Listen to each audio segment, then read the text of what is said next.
All right.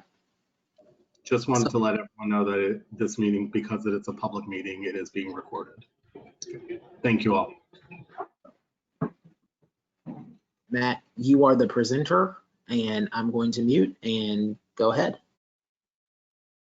All right. So I'm going to share it from my screen. Yes, yes. Okay, great. I wasn't sure if it was okay. I have it up now. Can you all see this? I'm going to have it full screen. Can you see the slides all right? I can see it, Matt. All right, great. Well, good afternoon. It's great to be here. Matt Chingos, Vice President for Education Data and Policy at the Urban Institute. We're excited this process is moving forward, and it's a privilege to represent the 15 member organizations of our proposed District of Columbia Education Research Collaborative. And I'm joined by 3 of my colleagues today: Kenneth Anderson from Howard University, Josh Boots from Empower K-12, and Chelsea Coffin from the DC Policy Center. And I know colleagues from many of our partner organizations are also listening in as well. So I'm looking forward to answering your questions about our proposal, but I want to use the time in my presentation to talk about our vision for how this work can make a difference in the lives of DC students and the values that we need to adhere to if we're going to be successful. So I'm going to start by sharing our vision for how a research practice partnership can lead to better outcomes for students. We see the RPP as part of a broader ecosystem. We know there are many teachers, school leaders, policymakers, and community members dedicated to improving outcomes for students. Our role is not to tell them what to do, but to give them data and tools that will help them in their work of serving students. To do that effectively, we need to have everyone at the table, to ensure researchers understand the problems practitioners and decision makers face, to ensure practitioners and education leaders understand and can apply the research, and to ensure that findings ultimately yield change for schools and students. For the theory of change to work as we intend, for the RPP's work to truly lead to more equitable outcomes for students, the collaborative will need to relentlessly adhere to the values described in our proposal. These values are independence, collaboration, research integrity and data quality, transparency, and equity. First, I'm going to talk about independence, independence from funders and independence from government. Why is independence so important? A big value add of an RPP is the independence it brings compared to research that's done in-house or commissioned directly by government. Policymakers and practitioners will only be willing to act on the evidence we produce if they trust that researchers are following the data wherever they may lead. That willingness to make decisions based on this evidence will only have public support if the public also trusts the research as well. How will we achieve it? Independence doesn't mean that the research is done in a vacuum, but it does mean that we must be free from undue influence. The legislation that created the RPP puts in place a number of mechanisms to make the RPP independent, chief among them placing it outside of government. And we have made additional commitments to further the RPP's independence. First, all funding must meet principles that ensure independence. Many stakeholders will have opportunities to provide feedback, but the research team ultimately has the final say. Second, we will pursue a diverse set of funders to avoid reliance on any single funder. Third, we will be transparent about funding sources and how the research is done. We will conduct proactive outreach to the community, including parents and students. Our second core value is collaboration and how it leads to work that's relevant. Collaboration between researchers and practitioners is what sets an RPP apart from a more traditional approach, where researchers obtain data from government. It's what makes the work much more likely to be relevant to decision makers than research that's done for research's sake. Everyone involved with the RPP, including collaborative members, advisory committee members, and practitioners, must collaborate effectively with each other for the RPP to succeed. And this kind of collaboration is also necessary to translate the research into action. We've proposed multiple mechanisms to foster collaboration. A primary mechanism is the advisory committee, which will engage throughout the life of research projects. We also require that all projects are born out of a demonstrated need in the community, and will include a practice partner on every project team. Depending on the project, that could be a school leader, someone from OSCE, DCPS, or a charter LEA, for example. We'll have check-ins throughout the research process, and we'll build the community into our dissemination plans. Our third core value is research integrity and data quality. Integrity is incredibly important because research that uses inappropriate methods, misinterprets results, or contains errors should not be used to inform decision making. Low quality research will not gain the trust of those who might use it. We will enforce high standards of quality through a quality assurance process that runs from the start to finish of projects, including reviews of research design, pre-analysis plans, statistical code, and interpretation of findings. We'll also have data quality checks. For example, on projects that use administrative data, we'll collaborate with OSCE and LEA data managers to make sure researchers understand any issues with the data and use them appropriately. And with the community, we'll have data walks with stakeholders, including communities impacted by research, to help them understand research and so we can learn from them. Our fourth core value is transparency. Transparency is important because it builds trust by enabling users of the research to understand everything about the research process, so they can judge the quality and relevance of the work for themselves. Transparency about the RPP's operations, such as funding sources, decision-making processes, policies, and so on, also builds trust that the work is being done independently and with integrity. We will achieve transparency by carefully documenting all research decisions and publishing data and code whenever possible. We will establish and follow open science protocols, including pre-analysis plans and public information about projects underway, following the standards set by the lab at DC. We'll publish metrics of success and our progress against them. We'll disclose all funding sources and collaborative policies on the RPP's website. And we'll conduct extensive community outreach, including to parents and students. I want to spend the most time talking about our fifth core value, which is equity. There are multiple dimensions of equity that are important to our work. First and foremost is the content and focus of the research. Advancing educational outcomes means we have to focus on students who have historically been, and still are, left furthest from opportunity. That means better understanding what additional supports different groups of students need to succeed, such as students from lower income families, English language learners, and students with disabilities. And we also know there are structural barriers rooted in our nation's and our city's history of racism that harm students of color. We need to prioritize research that identifies how to overcome and dismantle these structural barriers. We also need to center equity in how we treat each other. It's only possible to build collaboration and trust if everyone involved with the RPP finds an inclusive and welcoming environment. We are committed to valuing everyone's voice, respecting people's lived experiences, ensuring everyone has an opportunity to be heard, and seeking out voices we're not hearing enough of. And we need to be intentional about the systems we put in place, especially to ensure that the policies and practices of the RPP don't unintentionally favor the dominant culture and reinforce systemic biases. How will we achieve this culture of equity? First is through the research agenda. Through our partnership with the advisory committee, we will push for an equity-centered research agenda and pay particular attention to potential effects on different groups of students, even in projects that are not explicitly focused on equity. Second is through our policies and norms. We will seek regular input on the RPP's policies, such as on how projects are conceived, carried out, and evaluated from a diverse set of stakeholders, including the advisory committee, to ensure they create a culture of equity. Third is we have to hold ourselves accountable. Hold ourselves accountable to the public, which means creating mechanisms for collecting community feedback so that we hear different voices and people call us out when we're falling short. We'll also set project-specific and RPP-wide goals, which will be an opportunity to provide formative feedback to partners and make personnel changes as needed. Many of our organizations have long centered equity in our work and continue to do so in 2020. We'd like to briefly highlight 3 of them today. First, we'll hear from Josh Boots from Empower K-12, then from Kenneth Anderson from Howard University, then from Chelsea Coffin from the DC Policy Center. So Josh, over to you.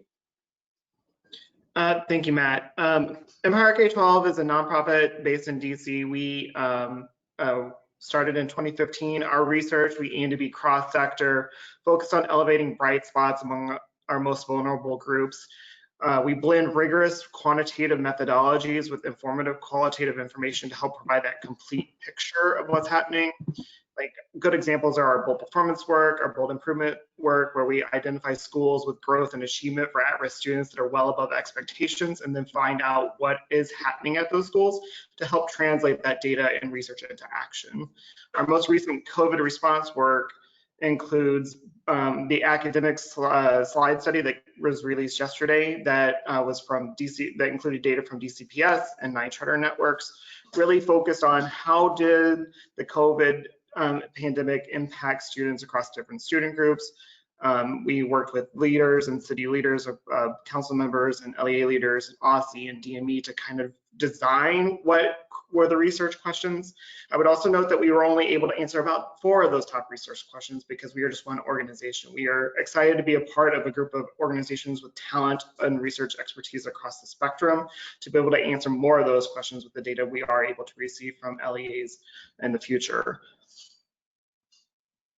And then another one of our efforts was through the well-being survey, DC Student Wellbeing Survey. This was co-developed by the DC school-based mental health community practitioners, our partner LEAs, and we had 8 different LEAs administer the first DC Student Wellbeing Survey, designed to sort of really engage with students to really find out like things that maybe we didn't even really imagine in these times, right? Like how are students thinking and feeling?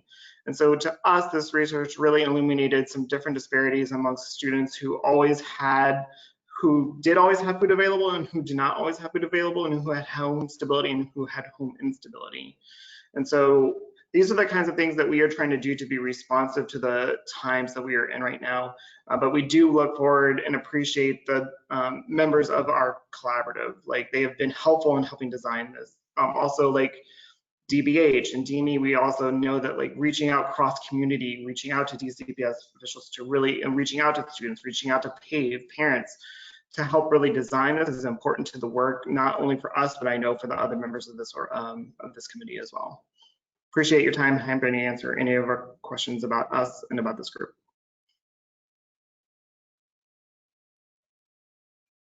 Good afternoon, colleagues. My name is Kenneth Anderson. I'm professor and associate dean of research and sponsored programs at Howard University. So in the School of Education, our track record of partnerships really reflect our core values. So today I wanted to share a quick example of a long-term partnership that was not shared in our initial submission. This partnership began with the Virginia Department of Education in 2015. And on this slide, you'll see just a quick snapshot of the evolution of our working relationship with VDOE.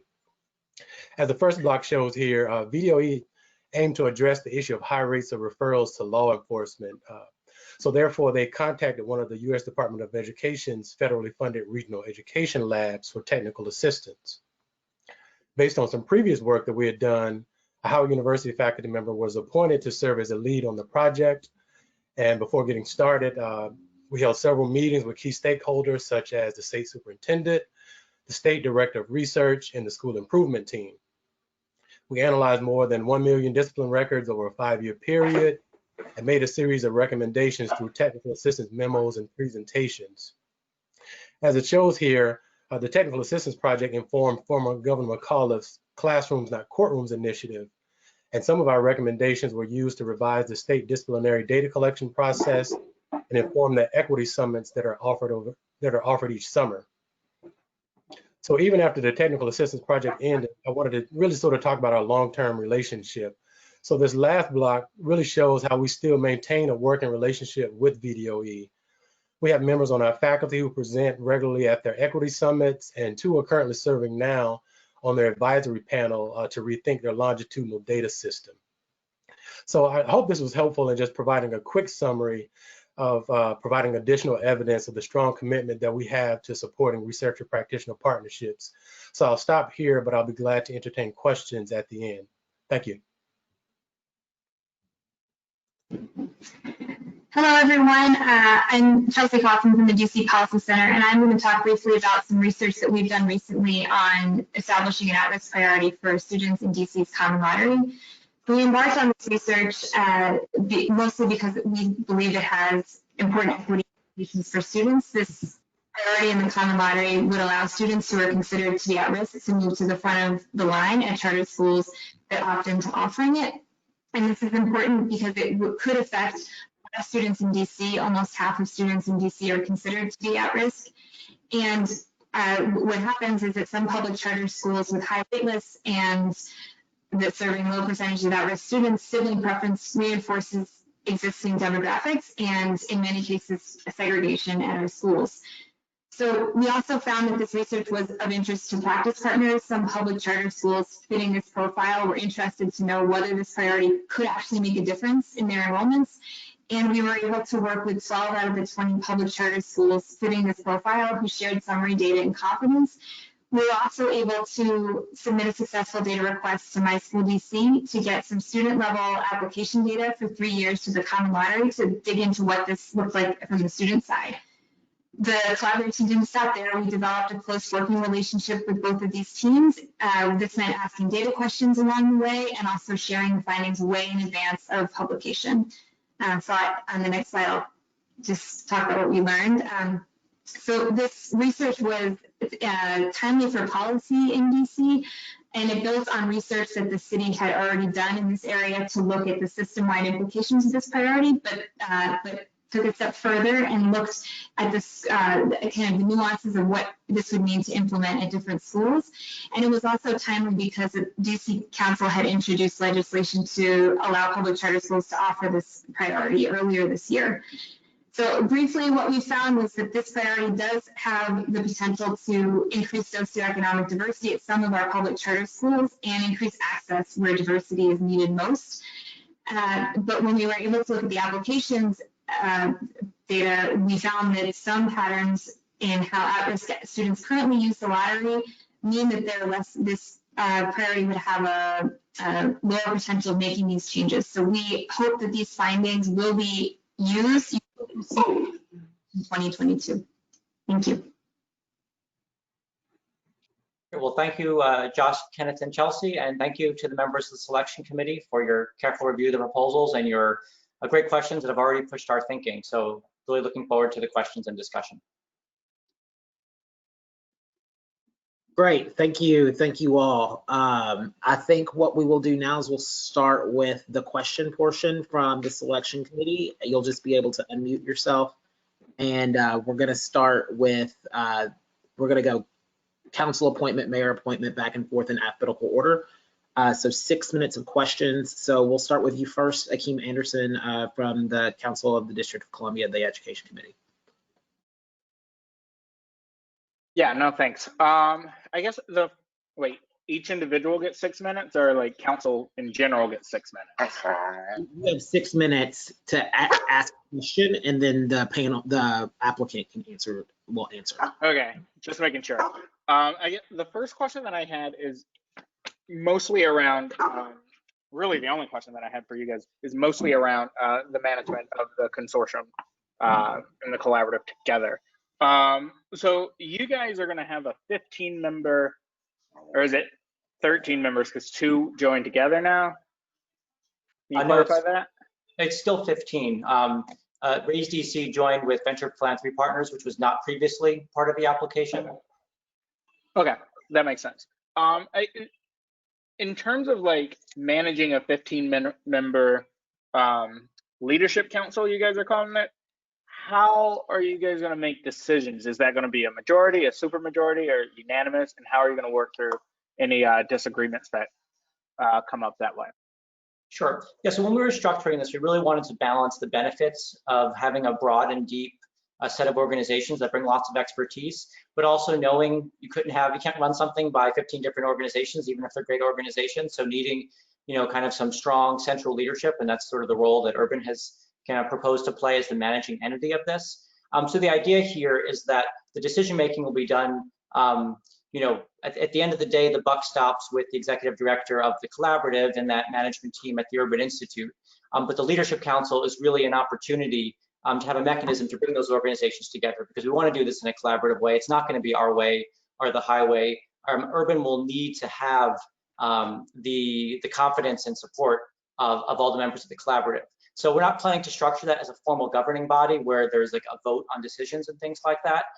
We see it as more of a sort of a strong advisory council that obviously to be successful, we're going to need to maintain their support, even if we don't technically need to pass things on through votes or anything like that.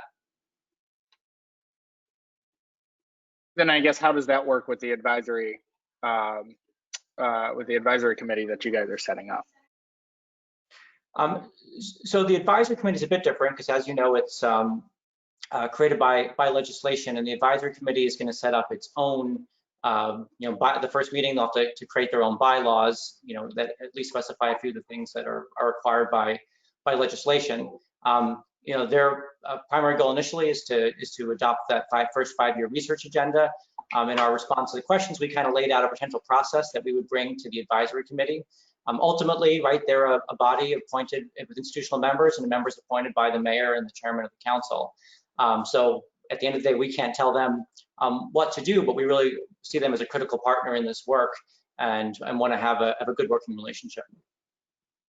Well, on that end, I guess the concern that I have is like what you have described as the leadership council is what the council, when drafting this legislation, intended to be the role of the advisory council. Yes, let me clarify how those are, in our mind, they're very, very distinct. So the advisory committee is really the entity that represents all of the stakeholders, right? That's the entity that is going to set the research agenda, that's going to review research projects from beginning to end, right? They're going to provide feedback when we first have the idea. We're going to check in with them, preliminary findings at the end prior to publication. They're going to help foster relationships with practice partners. So the DCPS representative, for example, on the advisory committee, that's going to probably be a first call we're going to make when we're thinking about setting up a project with DCPS. Whereas the leadership council is really just a way to govern the research side of the operation. That's just really a way to kind of keep this, we don't want it to become herding 15 cats. So that's just a way to have clear representation from each of the organization on the collaborative side of things. So we see those as pretty distinct. Okay, thank you for that. The other piece is some of your membership. There's some overlap between your membership and the membership of other applicants. And I guess my question is, like, for Howard University, what coordination happened with you guys, given that you guys are a member, I guess the School of Education is a member of this collaborative, and there's another Howard entity that's a member of the other collaborative? Sure, I think the dean, I'm sure you're probably speaking of the Capstone Institute on the other proposal. So the dean and the executive director of the Capstone Institute actually had a conversation, and we felt that we both had an opportunity, and we felt that it was important for Howard to have a voice, given our perspective and historical presence in the District of Columbia. No matter who's funded, we wanted to have a voice and be able to contribute to this important work. So they have actually communicated, and Capstone Institute is actually a separate entity from the School of Education, but they work closely with the School of Education. They have their own executive director, they have their own budget, their own staff. So if that other proposal is selected, they will be able to operate independently of the School of Education. However, the dean of the School of Education felt that it was important for us to actually also be represented on this particular proposal because of the collaborative nature of the Urban Institute's proposal and the things that different partners can contribute. And we felt like we could offer something to the Urban Institute for this particular collaborative that wasn't necessarily present if we weren't a part of this proposal. Okay, thank you for that. And my last question is for Josh and Chelsea. You guys do, yep. That was your 6 minutes, man. Okay, well. You gotta keep it moving. Maybe we can do email follow-ups. Jen Comey from the Office of the Deputy Mayor for Education. Hi, everybody. Thanks for being on. So I should probably keep the timer, pay closer attention to the time, huh? Before Justin pulls the plug, he'll mute us. Okay, so I'm going to do a follow-up to Akeem. I understand the legislation the way you do, Matt, the differentiation between the advisory committee and the leadership council. I do recognize that the breadth of this proposed consortium, which is exciting. I have another follow-up question, though, in regards on how to manage it. And so one is, I'm going to just string a couple pieces together, and then you can decide which ones you want to tackle first. So how do you think you're going to decide who does the work, right? So once the research agenda is identified from the advisory committee and you guys start digging in, how are you going to decide who gets to do it? How does the data work? Who gets access to data when?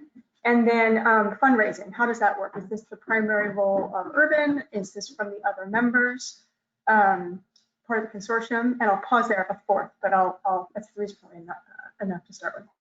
Yeah, sure. Happy to respond to each of those.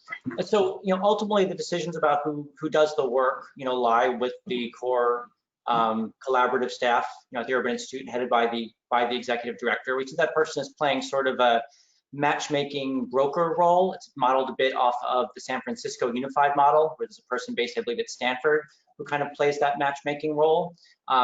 And obviously, we want that to be done in an equitable way. And part of the goal of the Leadership Council is to have a forum to discuss any issues, right? So if let's say some of the members of the collaborative feel like, hey, it seems like Urban is favoring themselves too much, or Urban, they really like Howard, they keep giving everything to Howard, what about us? That's the forum to sort of resolve any of those issues. But ultimately, there has to be kind of a centralized decision-making process. Otherwise, as you can imagine, it just wouldn't work. That process of assigning work and putting people on research teams, and we also imagine there being lots of collaboration, having teams with people from multiple organizations. Access will be tied to projects. So if you're part of a project and for that project, you're a team member who needs access to data, and you meet all of the security and other qualifications to have access to data, then you would be granted access to data for that particular project. And on funding, Urban has kind of made the commitment to be the lead on raising the sort of startup funding, the core infrastructure funding, to kind of have primary responsibility for that. Of course, our 15 organizations have relationships with funders. We welcome all the help we can get, especially in the early days of starting this up and getting off the ground. And we also see a role for member organizations fundraising for particular projects that they would have a role on. So, Chelsea and some of her colleagues took up a cool idea, workshop it with a practice partner. It's really, it's not a DCPC only project. It's really an RPP kind of project. They have a funder who might be interested. That would be a way for them to be involved with fundraising. But Urban would be responsible and take the lead on kind of the core fundraising. Great, thank you. And remind me again, I know you covered this in the proposal, but remind me again, the amount of money that Urban is putting forward covers, again, how much?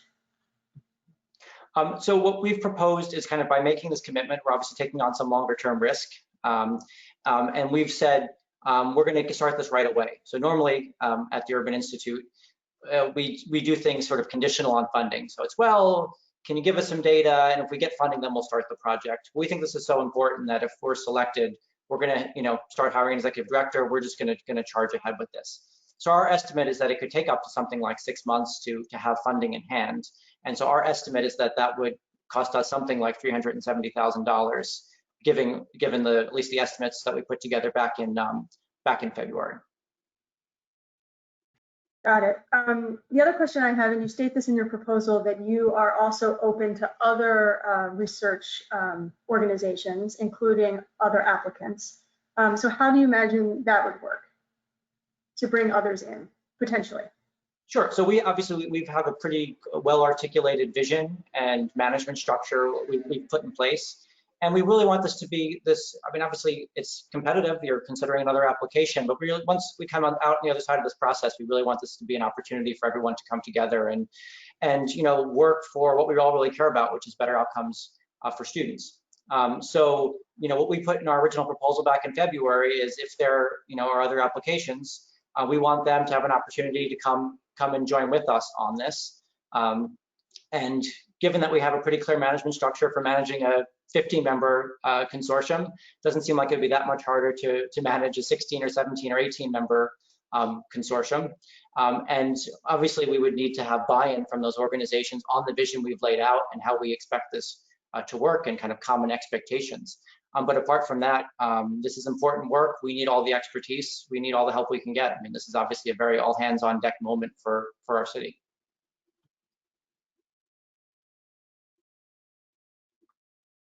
You're on mute. Sorry. You'd be inviting them to the Leadership Council, these other potential researchers that would meet the vision of this collaborative? All right, so the Leadership Council is the mechanism for all entities that are involved to have to be represented on the Leadership Council. That would be right. I'm not imagining they would be like half members or something like that, but really full participants in the process. And then in our response to the committee's questions, we also said, well, down the road, within the first year or so, we'll also come up with a mechanism for adding other organizations. But I think for the ones that were part of the other proposals, we would at least want to have an opportunity from the get-go. I would imagine, other folks have put proposals. They probably have lots of good ideas that we could take advantage of as well. Once again, within the vision that we've laid out for how we think this should go in order to have the biggest chance of being successful. Great, right. just time for one more? No, yeah, perfect ending. Susanna Groves from the Council Budget Office. Hi, thank you so much for putting together such a thoughtful proposal and for your willingness to meet with us today and to respond to all of our questions. So thank you so much. My fellow panelists have already asked a number of my questions, but I work in the budget office, so I have a budget question. I saw in your proposal that, and in your presentation today, that you really stressed independence in funding. My question is, why do you, or how is it that you understand that funding from a foundation or from a nonprofit is more independent than funding from a government? I think because the partner here is the government, and part of the sort of theory of change of an RPP involves close collaboration with government, you want to try and put some distance where you can, and you don't want to put that necessarily where the work is done. I think, obviously you have independence that the researchers follow the data and interpret the findings as they will. But it's not like you go get the data and go off and do your own research the way an academic might, right? You want to have kind of, in general, folks from government at the table. But you don't, when you put the research out, you want the public to be able to trust that this was researchers informed by government, informed by feedback, informed by that contextual knowledge, but really following data wherever they may lead. And if the government is both at the table and paying for it, it starts to look like, maybe it isn't quite so independent. So that's the thinking, that by establishing this with funding from outside government, you can really gain that independence, that credibility from the early days. And then we talk a bit in the proposal about down the road, this, it can be challenging to sustain an organization like an RPP in the long term. So I think there could be a role for government funding, but I think it's really important from day one to establish that this is different from the important research that's done in-house by government. This is different from the important research that's commissioned by government. This is a different kind of RPP research, of independent RPP research, and really showing people what that is. Okay, thank you. Akeem, I can cede the rest of my time to you. It sounded like you still had some additional questions. Oh, thank you. That's very kind. I just had one question for Josh and Chelsea, and it was around, but I think Matt hit on this a little bit, but I'm curious about your thoughts. How are you going to maintain your research work independently of this collaborative? I would say that I think the kind of research that we are doing only get better by being a part of this collaborative.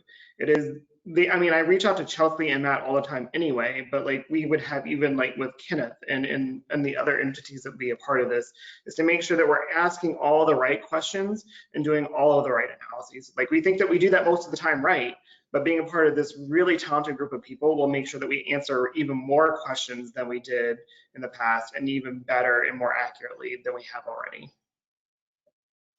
Yeah, and I would just add to that, Akeem, we at the DC Policy Center for Education Work, we have 5 official research advisors. Matt is lucky to be one of them.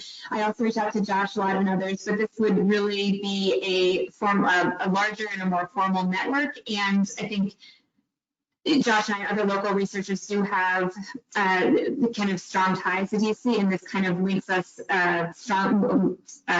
creates a tighter link with research, the strong research entities and academics in DC. At the DC Policy Center, we're starting to work more and more with student level data, doing our own surveys, and this would let us do this in a more professional way.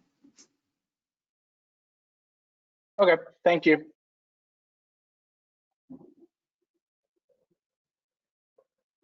All right, we will move on to Rebecca Lammery from the Office of the State Superintendent of Education.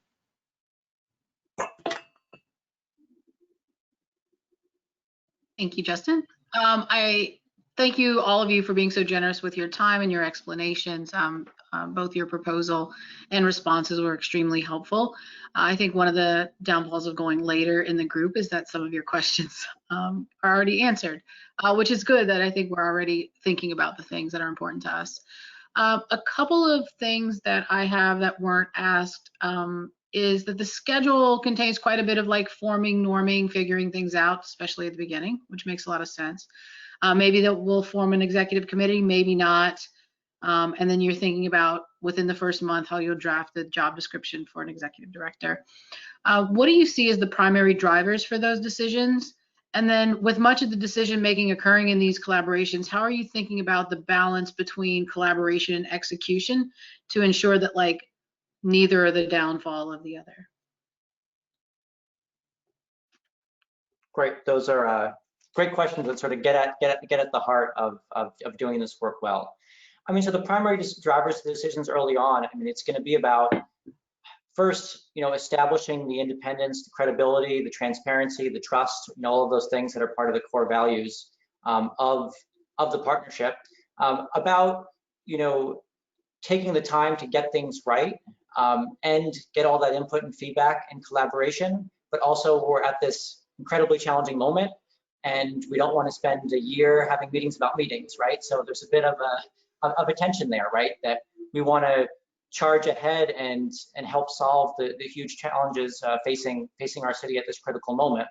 But we don't want to charge ahead in a way that leaves people out or leaves people behind or undermines the longer term success. So that's going to be a balance we're just going to have to strike.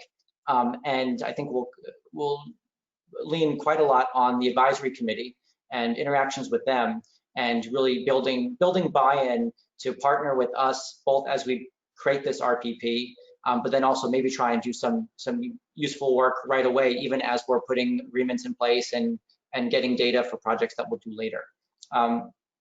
Your second part of the question about kind of collaboration and execution, that tension there. I mean, that's something we've definitely thought a lot about in the course of bringing these organizations together last fall and working on this proposal together. And I think there is an element of, I think part of doing that together is, I think Urban and my colleagues should weigh in on this. We work really hard to build trust with the other organizations, that they can trust us to have this leadership role and to be responsible for for executing and moving things ahead, and trusting that we'll do that in a way that's collaborative with them, that gives them a seat at the table through the Leadership Council,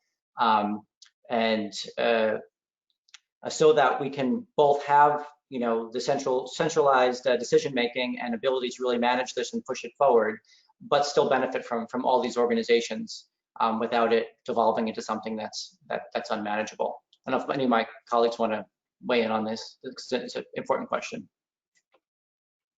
Yes, I think it's really the fact that we all got together. We're like, what is the mission and vision of this? Like, how are we working together, and what are the ultimate points? Like, to have better outcomes for all of our student groups, for at-risk students, for students with disabilities.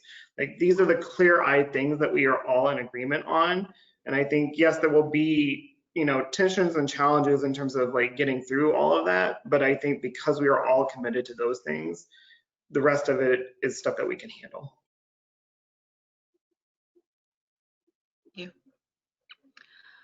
I just had one other question, and it's about something you mentioned earlier in the presentation, Matt.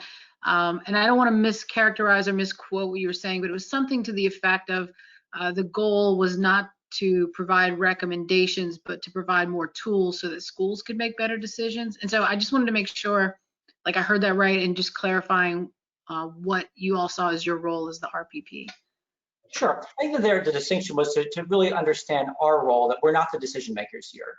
It's a supporting role, right? We're working with folks at places like OSSI and DCPS and charter LEAs and individual schools and other folks around the city to provide data and evidence to inform their decision making. And sure, part of that data and evidence and analysis in some cases might include some recommendations. At least at Urban, how we often think about this is we don't go out and tell a policymaker, you should do X. But we say, you're out there and you've told us that your goal is Y. And the evidence we've looked at shows that doing X will get you closer to Y or further from Y. And maybe you could just think about Z, which is a maybe it's a better option based on your stated goal and on our understanding of the evidence. So we'll certainly be out there and making recommendations that are grounded in data and evidence, but with the kind of humility to understand that we're not the decision makers.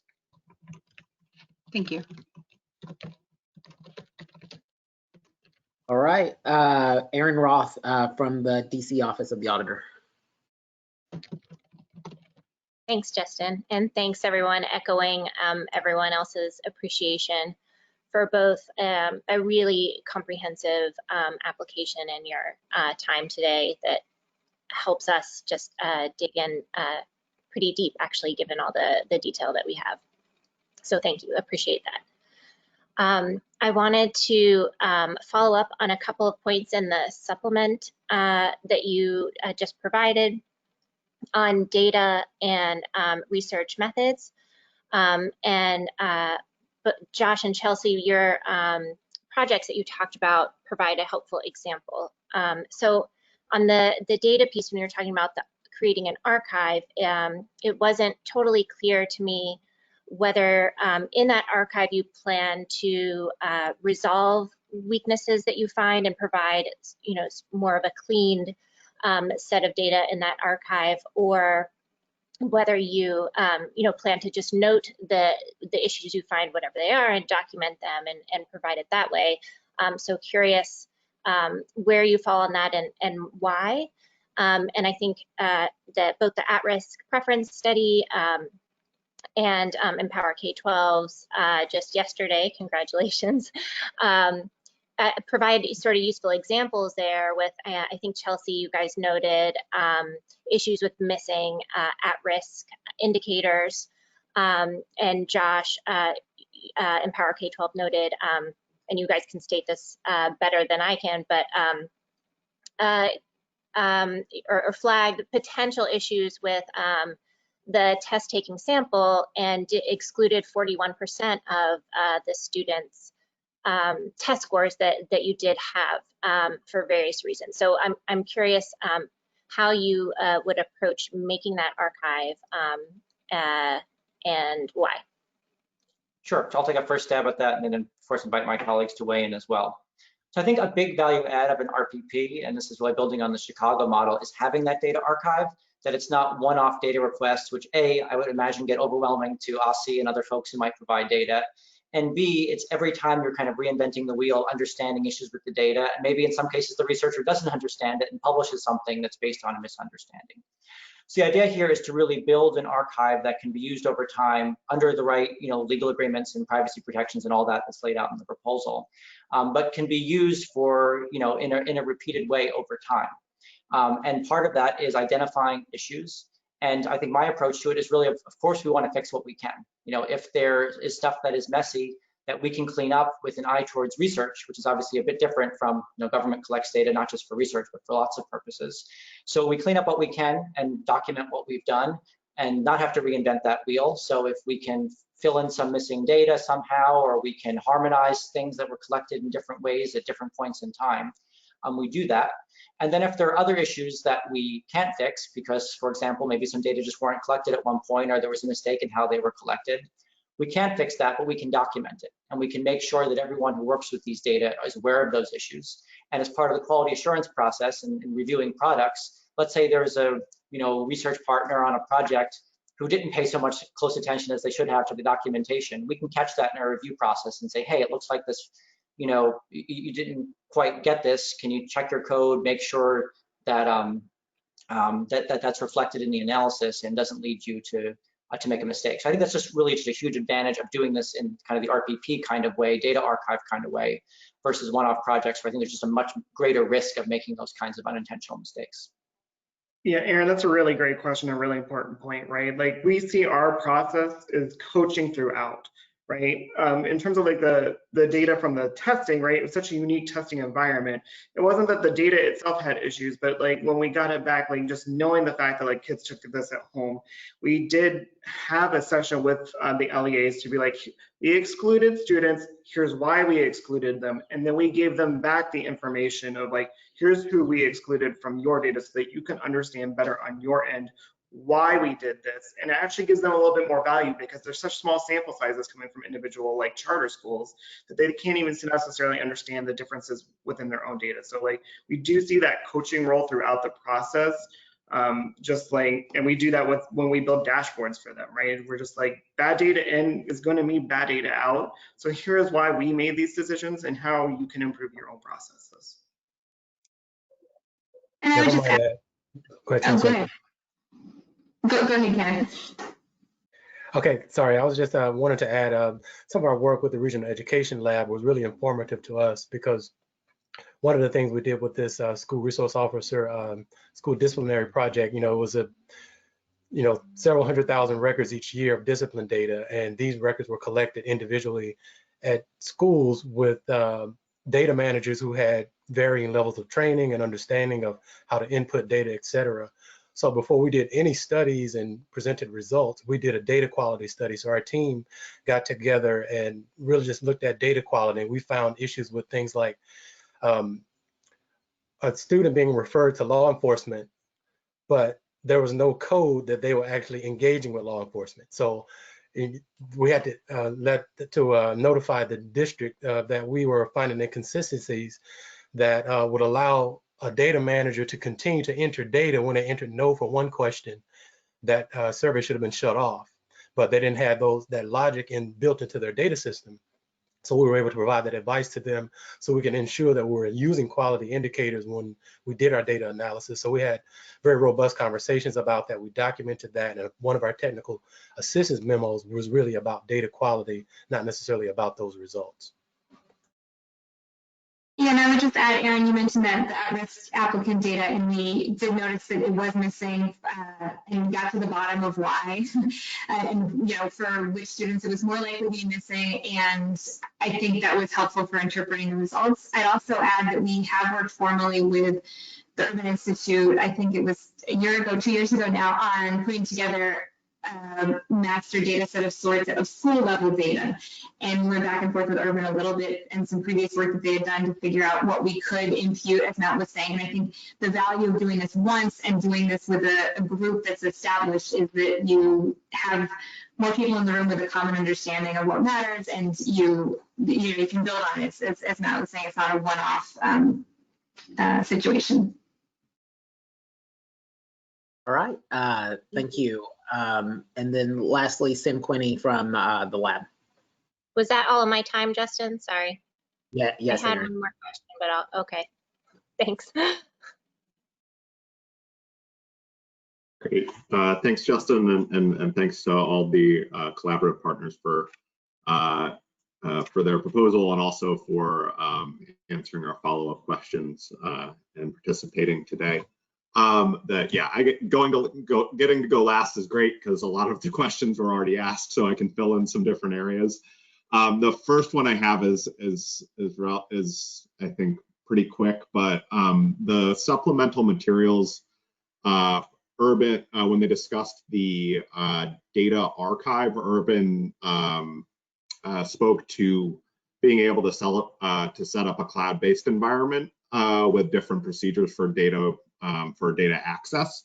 And I just wanted to ask if that was something that Urban had done on other projects and if they might be able to share an example of how that's worked, particularly if it's something where it's been researchers across multiple institutions like we have here. Sure, that's a great question. And so in engaging with our tech and data science team about that question that was in the supplemental request, my understanding is that we do have that expertise. I'm not completely sure. I don't think we've done it where people can access it across institutions. So the feedback I got was, yes, we can do this technically. We would really want to make sure we have the resources in going into that to do it in a robust and secure way, to have it done in a multi-institution way. So that was why when responding to that question, we didn't say, oh, sure, no problem, we'll definitely do that. We said, yes, we can do this, but we need to make sure we, can get sign off from things like IRBs, and it's permissible to the folks who share the data with us, and it fits within those MOUs and the Master Research Service Agreement and all that. And we'll want to make sure we put a really robust, secure system in place so that when these data are being shared in that way, we can have confidence that they're secure. Great, thank you. So the next question, I'd love to hear from multiple members in addition to Urban, but in both of these proposals, when the applicants talk about research, you hear two terms, high quality and rigorous, included kind of all the way throughout. And I'd be curious to hear from this collaborative what those words mean to them in the RPP context. So high quality and rigorous research.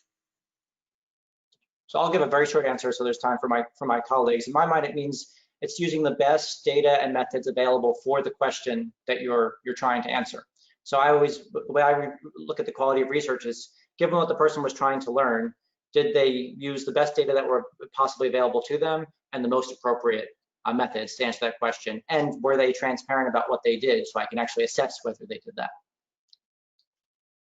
Yeah, it's really having a sense of like what are all the like variables that go into like answering a question, right? You might be trying to isolate one variable to really be like, did this school have an impact? Well, then what are all the other factors that are maybe your covariates that are like controlling, like the things that you have to control? And having that knowledge and then having the mathematical expertise to produce the right analyses that control for those variables accurately, but it's also being transparent in that process. What did you control? Why did you control for it? And then the results of like when it was controlled for and wasn't controlled for. And to me, that's the rigor and the quality together. Sure, and I think if we could also, just to add to my colleagues, think about relevance and peer review. I think those things are very important when we think about what high quality means. And oftentimes as researchers, we can really over-engineer the data unnecessarily. And something we have to be careful about is over-engineering the data and not finding anything additional than maybe sample descriptive statistics, et cetera, which is why the peer review process is very important, to make sure that we're staying focused on the goals of the project, but also not over-engineering the data so a school leader can't interpret the data or it's not very useful to them because we've over-engineered the data, or it's not necessarily useful anymore. It's just a fun research project. Yeah, I would echo all that, especially the importance of a review, and in addition to relevance, and I think building on it, being easily understood by the client, which in this case is schools and LEAs and education agencies and the public in DC. It doesn't matter what regression you run if you're talking about the effect size when you're talking about the findings. Put it in a very practical way that is actionable. Yeah, I mean, it's important, those relationships with like school leaders, with teachers, with students, with families, to really get a sense of that qualitative information to make sure that you're getting information back to be like, here are the things that we need to be collecting and analyzing to control for, because this is what we're hearing from the people on the ground. Great. I think probably the last question I'll have time for is in one of the appendices, I think it was I or H or any of them from Urban detailed some pretty robust procedures for QA and QC of their data, and wanted to hear whether each institution would have their own procedures for that, or those would be expected to be common across all of the partners. It'd be common. There would be one set of policies that the collaborative would develop. I think that's in our timeline sometime in the first year. We'd kind of, Urban would once again take the lead on those with input from our leadership council, probably something we also want to check in with the advisory committee about to get their feedback as well. And then I think we can share the responsibility of helping to check against those, right? That doesn't have to all be done at Urban. The various partners could, basically someone who's not an author on a product or not on a research team could serve as a person to help do those reviews and be an expert reviewer and make sure that those standards are being held, but it will be one common set of standards. Great, thank you. All right, thank you very much. That concludes our question round from the selection committee. Mr. Chingos, maybe a couple minutes to sort of wrap up as sort of a conclusion statement, and then that will conclude our presentation from the Urban Institute. Sure. Well, I don't have too much more to add, just beyond thanking the selection committees. I know it's been a long process during a tough year. I know we buried you with 1,000 pages of appendices. Hopefully you didn't read every CV we uploaded, but wanted to represent really the breadth and depth of the expertise of these 15 leading fantastic organizations, and just to thank you for engaging with the material, your thoughtful questions, which I think, as I said earlier, have already kind of pushed our thinking and kind of helped us get back into this after putting the proposal in February, getting together over the summer, thinking about this a bit, but really get back into what are the practical steps we have to take to hit the ground running if our proposal is selected. And I just am completely confident that if we are selected, we are ready to hit the ground running on day one to do this work and really make a difference in our city in this critical moment. So I really thank you for your engagement and service as part of this process. All right, thank you very much, and thank you very much for coming and joining us today and submitting all of the materials. That concludes the presentation from the Urban Institute. We'll adjourn for a few minutes to sort of set up for the next panel. I've got to get them the links, and we'll excuse the Urban Institute from the panelist privileges and do some administrative things. And then we will resume again at 1:30 with George Washington University. Thank you.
Hello, I'm not sure if anybody is on yet or if everybody's just muted and has their camera off, but we will get started in about 7 minutes with George Washington University. I see some of their representatives coming in. There's Dr. Grant. I'm glad that I found you. I found you on the internet. Hello. Yes, thank you. I got the link there, Justin. You're welcome. You're welcome. So I'm just going to mute and turn my camera off, but feel free to sort of, come in and. Okay. Yes, ma'am. Go ahead. Oh, I'm sorry. Just before you leave, if you would teach me how to present on GoToMeeting.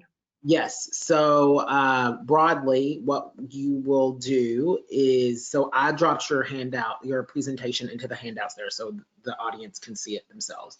What you will do is I'll do a little intro and then I'll make you the reviewer, and then you will just go to the screen there, like on the left on the control panel, there will be a button there that looks like a monitor. So the third button from the top. So there's mute, there's camera, there's the screen. I see. You will use that button to show your screen with your presentation, and you'll be able to you'll have the controls of it. Okay, when I click that now, okay. Because you're not. Will you walk me through it if I seem to struggle? Yes, I will walk you through it. So we can try now. So I'm going to make you the presenter right now. So alrighty. So make presenter. It says make Elizabeth Grant presenter. So now you have the full controls. So what you're going to do now is try going to your little monitor screen.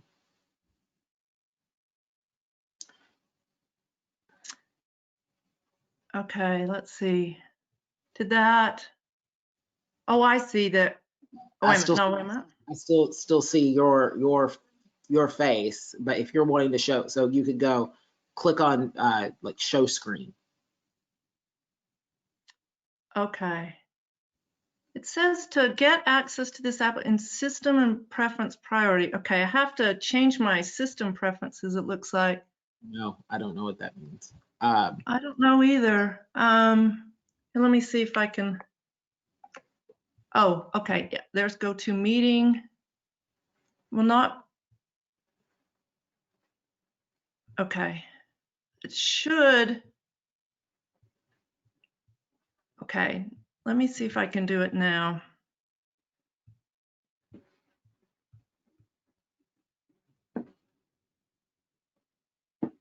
So show.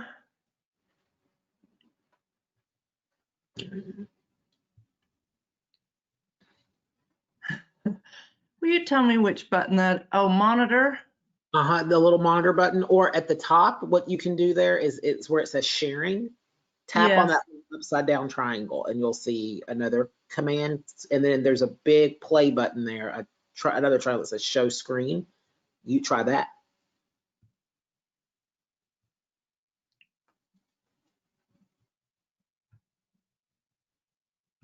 There we go.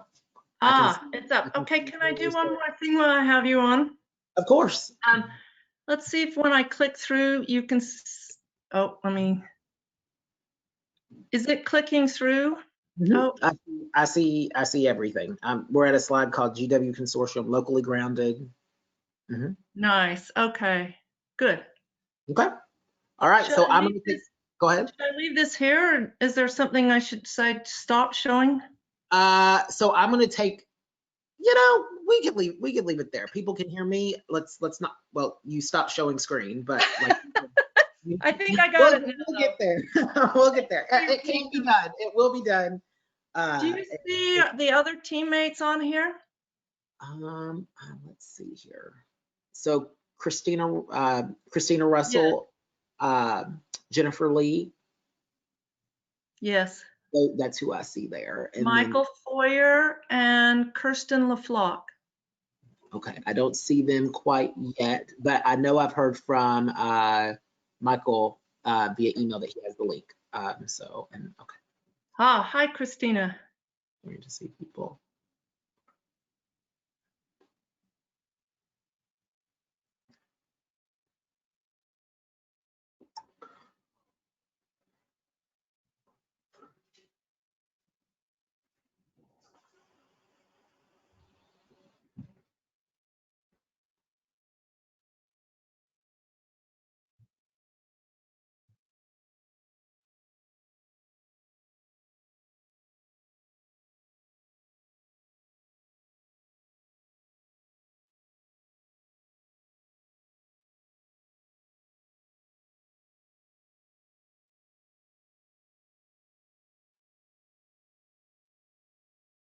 There we go. I don't know if the rest of the GW team is used to GoToMeeting, but you need to turn your camera on. There we go. Hello, team. Good to have you here. And then we just need Michael Foyer, and he's our first presenter on our team. So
All right, I think we're all here. Let me do a quick roll call of the people on the selection committee. So I see Akeem, I see Jen, I see Nagish, Rebecca, Sam, Susanna. I don't see Erin Roth.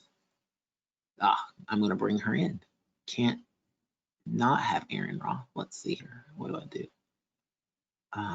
Make panelist. Okay. All right, so let me make sure. I think everybody is on who should be on. And okay, all right. So we are going to get started with our second applicant from George Washington University. We heard earlier in the afternoon, we heard from our first applicant, the Urban Institute, and we will now do our second applicant. So just again, we'll begin with a 15-minute presentation from the applicant. After that, we will proceed to a round of questions at 6 minutes each by the selection committee to the applicant. And then I'll give you probably a minute or two after that to sort of do any closing thoughts and thank yous. And then that will be it. Any questions? you, Justin. Is Michael Foyer, were you just speaking with him? I was, yeah, he was on the phone and I saw his name and I just don't think he has his camera on. So Michael, if you'll just click the camera button if you want to. Yeah, I'm looking for it. Let me just see here. So on the left sort of panel, the second button should be camera.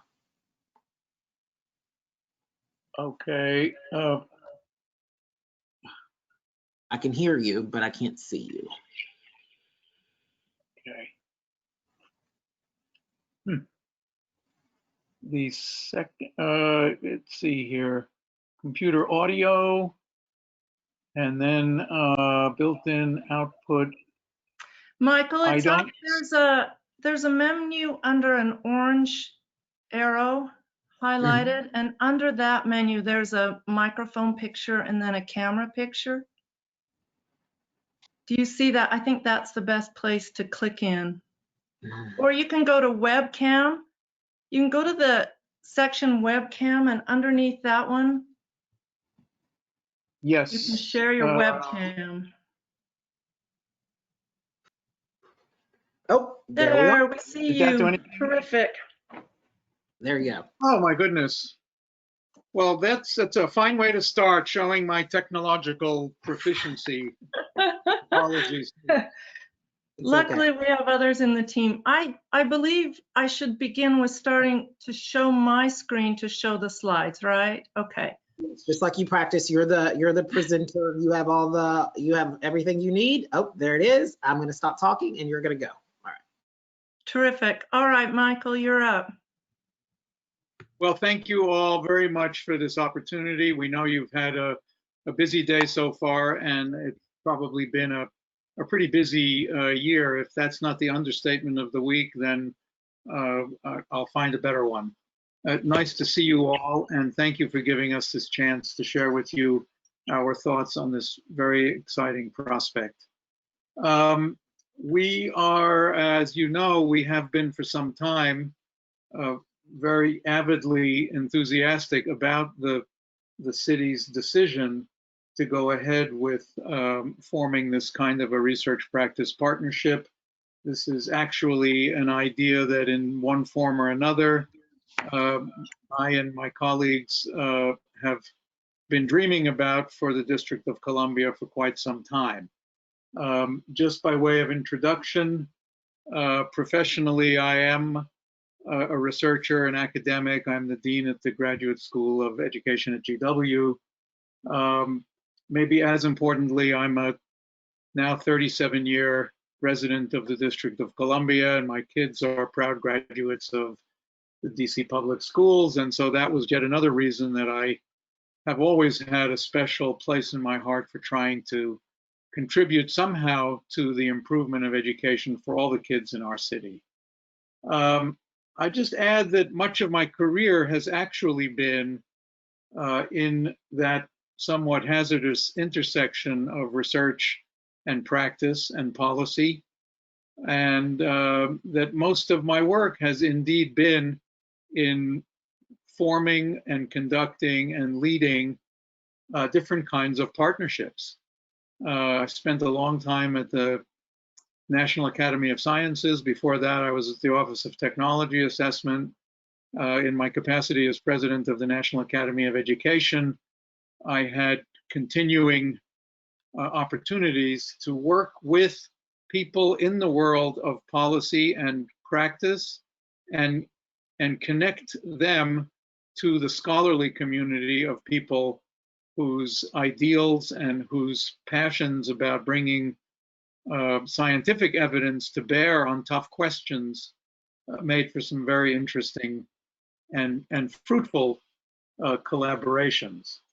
I'd say that one of the lessons I've learned through all this is how important communication and cooperation is.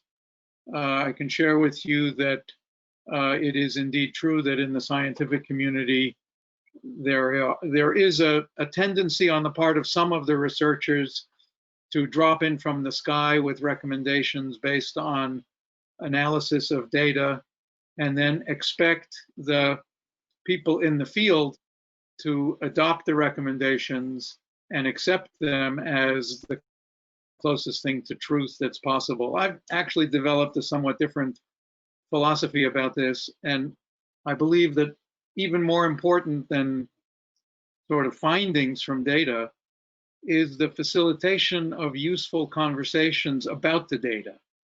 And so you'll see that when we talk about engagement with evidence, we mean that in a number of different ways.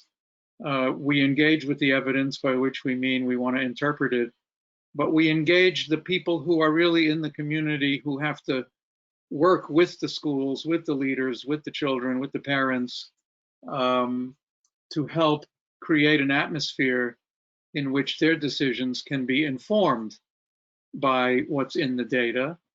We think that data shouldn't really be driving decisions, but should be informing them. And the production of useful options and putting on the table data that can be the beginning or the foundation for a useful deliberation involving a diverse group of people who come at these questions and whose decision making and whose environments are so different and so complex. That's an ideal that I think we're aspiring to in our consortium and in our idea for the partnership. I could, easily take up the rest of the afternoon and tell you all kinds of wonderful stories from the annals of producing and conducting and then collaborating on research as it relates to policy. But I think, and I hope that some of that will come up in the course of our few minutes with you. And of course, I'm happy to answer questions. Let me just say again how grateful we are at GW and with our partnership to have come to this point, and how much we look forward to this conversation and to hopefully working together in the near future. I'll turn it back to Liz. Thanks, Michael. Thank you, everybody, for the opportunity to talk with you today. I want to mention our 5 teams, or our 5 organizations, these excellent organizations and expert people who are part of our consortium. So we have representing today Kirsten LaFlotte from AIR, Jennifer Lee from Howard University, and Christina Russell from Policy Studies Associates. We were limited to 5 seats, so we don't have a couple of important partners here on your screen, but they're watching a little bit from afar. Child Trends, and Dr. Deb Tempkin is part of our team, and also GW School of Public Health. We have Olga Price and Linda Sheriff, who are running the Center for Health and Healthcare in Schools and have done a great deal of work in DC. So I want to acknowledge them even if they're not on the screen right now. Our consortium, as Michael mentioned, is built on engagement with evidence, engagement with people. Who we are, we're locally grounded, yet nationally connected. Why we're doing this work? To advance justice, equity, diversity, and inclusion. Ultimately, our goal is broad like that, it's large. But within that, what we're doing in that piece of a larger goal is to inform educational improvement. And Michael stressed that idea of informing rather than being the decision makers. And when do we get started on that? We're ready to get started right now. I want to go through each of these just quickly to give you again a flavor of what we're proposing as a partnership. Our consortium, we like to think of as the DC home team. There are not many organizations that can morph their logo into celebrating the World Series champs, but our dean, who is a super fan, did just that. And who is this that is at home? GW and Howard Universities that have been part of the community and contributing to the community and benefiting from the community for years. Both GW and Howard Universities train educators, train leaders, and train teachers that serve in the local area and certainly are very much a part of DC schools. AIR, Child Trends, and Policy Studies Associates are nationally known research organizations that have chosen DC as their home base and have worked with DC closely over the years and have relationships with people in many agencies across DC.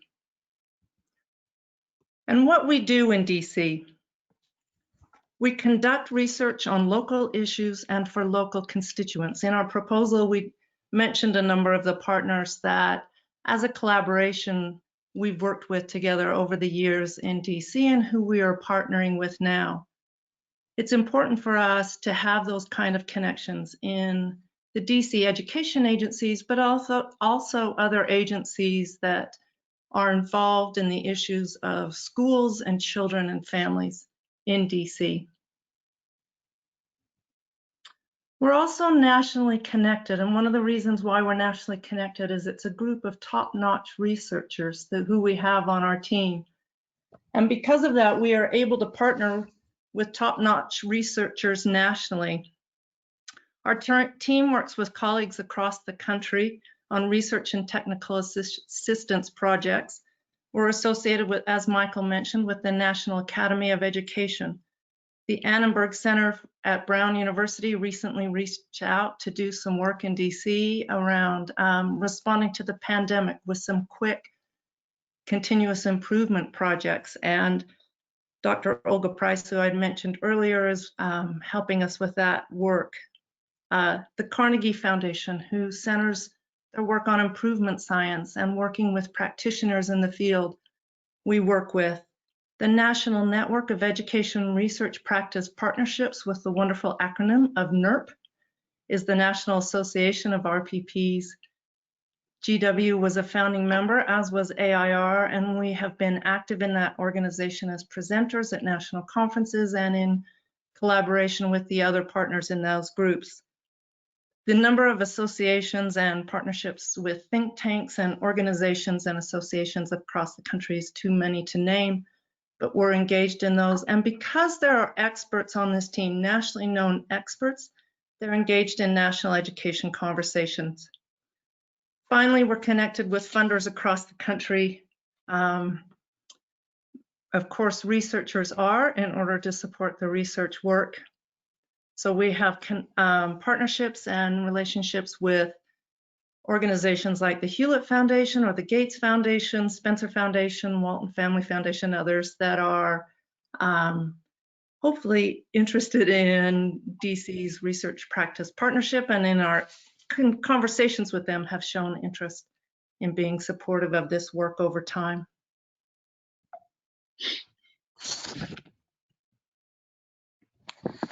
We wanted to highlight our emphasis on equity in this larger picture of justice, equity, diversity, and inclusion. We noted that DC recently unanimously passed the REACH Act, and it describes racial equity as the elimination of racial disparities such that race no longer predicts opportunities, outcomes, or the distribution of resources for residents of DC. There are historical and structural reasons for racial inequities in education in DC. Wards 5, 7, and 8 face very different challenges than wards 1, 2, and 3.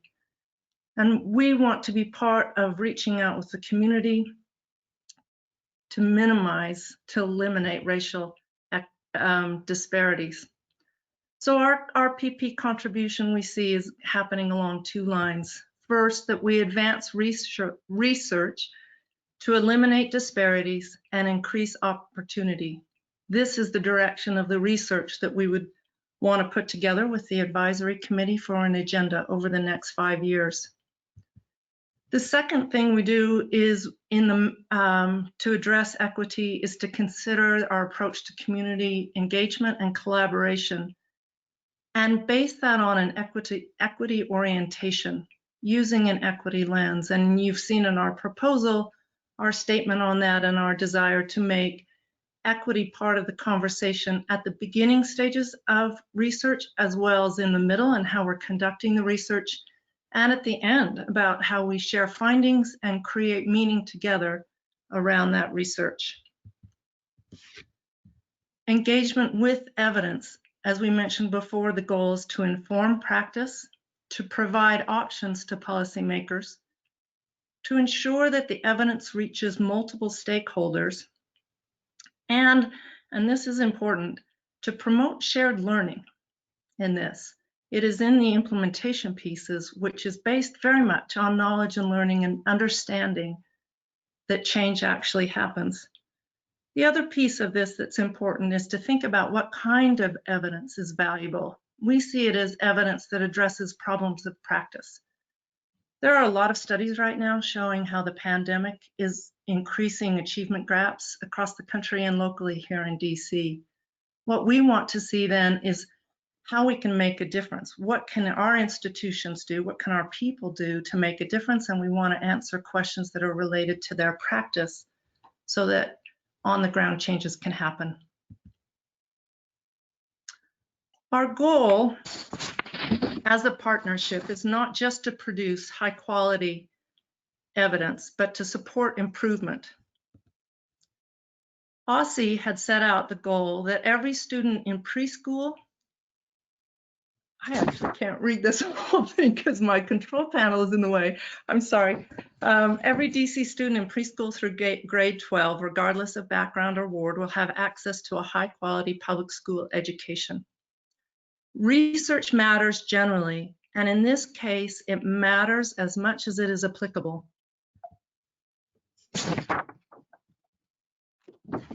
Our goal is not just to conduct research. Our goal is to inform educational improvement, period.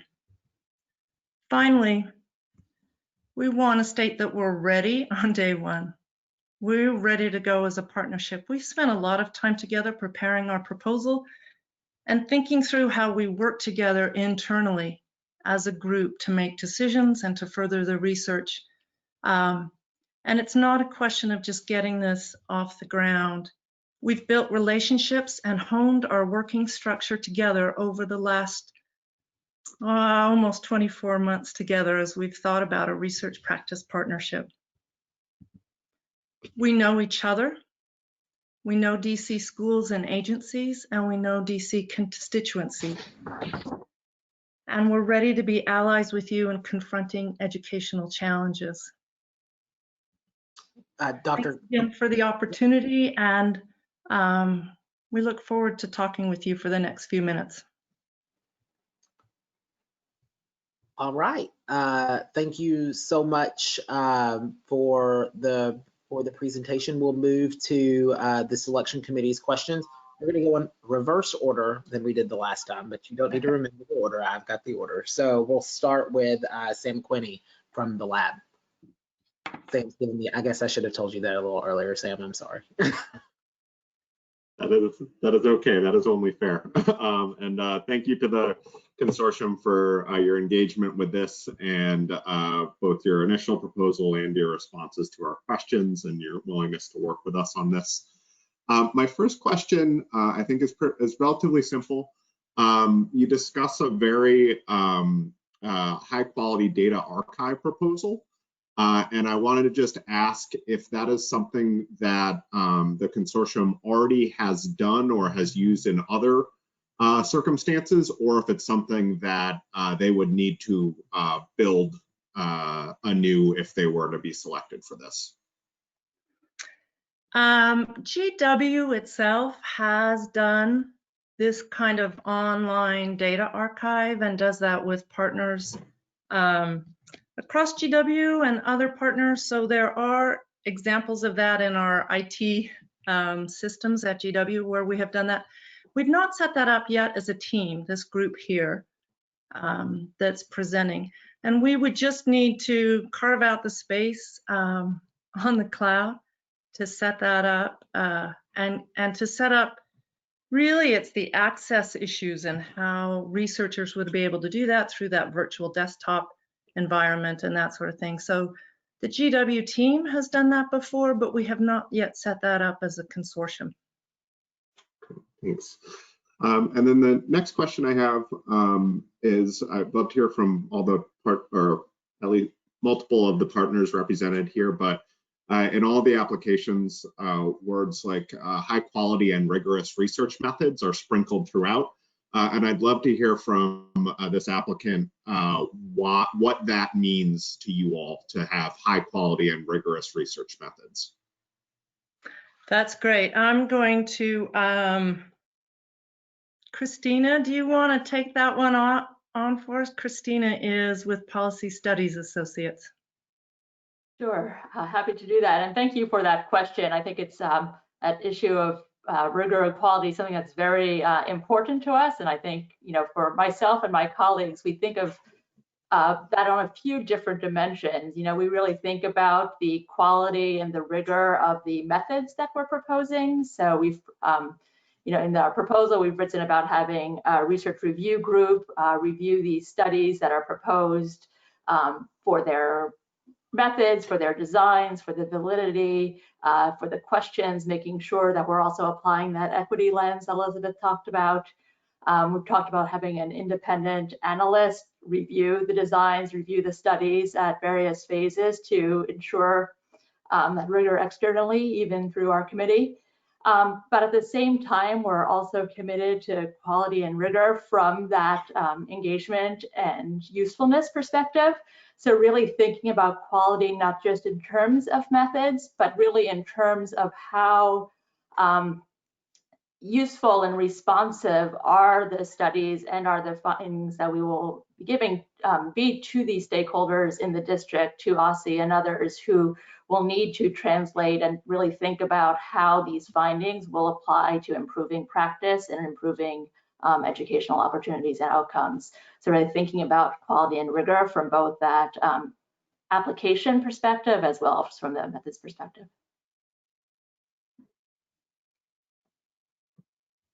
Great. And if there's anyone else who would like to add anything, please go ahead, or else I'll go into my next question.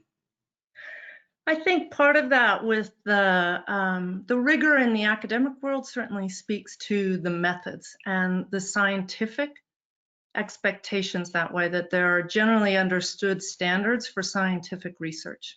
And so that's the piece of rigor. High quality, I think, speaks more to what Christina was saying in the second half there about the usefulness. I mean, the quality of the project is its value to the people who are asking the questions. And so it's quality in the presentation, so that it's quality in the visual presentation of data, the written presentation of data, the dissemination of that data, that the professionalism of interactions with the community and with practitioners particularly. So it's all of those pieces, I think, that add into the high quality aspect of research. Great, thank you. And then I think the last question I'll have time for, in the supplemental materials and in the proposal, you discussed publishing analysis plans, as it seems like something slightly separate from pre-registering or pre-registering a pre-analysis plan. And I'd be curious to hear what the distinction for this consortium is between those two things. It's an interesting question that you pose on pre-registration, and we responded in our questions earlier this week by saying that it hasn't been typical in the RPP world to be doing pre-registration. Some of it is the nature of the questions asked, and I know pre-registration is moving more and more toward not just the rigorous RTCTs and things like that, but to encompass more studies and keep people honest across the kinds of different methodologies used in studies. So it's something that we would definitely want to discuss, but it's also up to the partner as well to decide how much is public ahead of time, right? That's in our partnership with OSCE and others about the data and the methods. So when we said research plans, we meant the idea of research questions, the general statements about methodology and timeline, status updates about where we are in that, where we would gather the data collection methods used, and that sort of thing. Probably not the sort of open science, open data kinds of presentations that some pre-registration studies have. So I think that, and making those decisions, Sam, based on individual projects, I think, or there may be an OSCE preference over time or a partnership preference over time about how much they want to publish those ahead of time. But our idea of the plans is to be transparent about what we're up to, so people know the studies we're engaged in. The pre-registration is a piece that I think we should chat about some more about how we want to do that, but certainly something that we want to do if others want to engage in that. Thank you, Dr. I'm Gray. sure that is my time. Thanks. Thanks for the extra minute or so. Thanks. So next up is Erin Roth from the DC Auditor's Office. Hi, everyone. Thanks also, like Sam said, for hanging out with us and answering more questions virtually and in writing. And thanks for the really great initial application and responses. Much appreciated. I wanted to kind of build on Sam's question a little bit. I appreciated, Liz, that you mentioned improvement science a little bit in your introduction, and I appreciated the discussion of pre-registration and the balance of topics that RPPs typically engage in. So I was hoping you could talk about that a little bit more. What do you, I know you don't know what DC's research agenda will look like, but if you can talk about from your knowledge of a collaborative research, what is the balance of methodology and topics and type of products look like for you? Thanks, Erin. I'll start that out and then I'll ask Kirsten to join in here in thinking that through with her experience in partnerships and partner research. We submitted our application on February 10th when the pandemic was just in the news in a small column on the side. And so the world has changed drastically since then. That's one reason we talked about in our recent submission of questions, thinking about fast track studies that could be valuable right now to practitioners, particularly in looking at opening schools again in the fall. And I wish we had on particularly Dr. Price and Dr. Tempkin, who work in the social emotional learning field, particularly in are experts on that. But you know, there's big questions about student relationships and identity and belonging right now, and bringing them back in and helping them feel connected to things. So there's those kinds of really quick studies that we'd want to do in that improvement science kind of method, a continuous improvement work that that would be different than the longer term studies that would require more data collection perhaps, or additional surveys and things. And so we see the work happening now because of the pandemic on two different tracks, essentially, that faster one trying to answer some quick questions, and then other research that we would begin that's determined by the agenda set with the advisory council. I'm going to turn to Kirsten, who can fill in some pieces there. Sure. I think it's a great question. And of course, we would want to be cautious in how we address this, understanding that the topics that we would address would come out of a collaborative process, obviously engaging with multiple partners to develop the agenda. But I think you had some good questions, Erin, around methods, topics, and types of products that we would produce. And in terms of methods, I think we would want to be methodologically diverse to address the range of topics that we have. And I think that obviously, I think some of the quick turnaround things that Liz mentioned would be more driven by extant data that we could leverage and manage effectively to address current timely questions, especially related to the pandemic. I think longer term, we would want to broaden the types of data that we use, including extant data and data that we actively collect as part of the consortium. And these could include surveys. They could include more innovative types of data collection. Certainly, we would also consider qualitative data collection as well, which I think also helps to voice and contextualize some of the findings that we would generate through quantitative extant data. In terms of some of the topics, I'm really glad to hear Liz mention social emotional learning. I think that's really, really relevant right now, particularly in the pandemic context and just 2020 in general. I know that another topic that one might consider that is of quite like a good deal of interest to other urban districts that I'm familiar with is literacy. That establishing a really solid base for literacy, especially in the early grades, is critical to understanding content further on. But there are also some pretty challenging issues around adolescent literacy. So I think that that would be a topic that might be on the table. Among others, another potential topic could be related to English learners. I think that there's a lot that many organizations need to tackle in terms of making sure they're addressing the unique challenges that, and also the assets that English learners might bring, and also coupling that with social emotional learning, looking at the social emotional needs and assets of English learners. And then finally, Erin, you mentioned types of products, and I think that that could take us in another lengthy direction, but I know that we want to make sure, as Liz said, that we communicate through multiple modes to multiple audiences to ensure that people can access, understand, and act upon the findings that we bring to the table. Thank you. Justin, I assume, I don't have my clock, but I assume that was the end of my. Still got 30 seconds, but sure. You could feel free to go ahead to the next person. All right. Thank you. Thank you, Erin. Rebecca Lammery from the Office of the Superintendent of Education. And Erin, if I have any time, I'll give it to you. Thank you all. I echo everyone's thanks for both your proposal and your follow-up and your being here today. And I especially appreciate your lens for formatting and readability. It was very nicely done. Oh, good. Oh, good.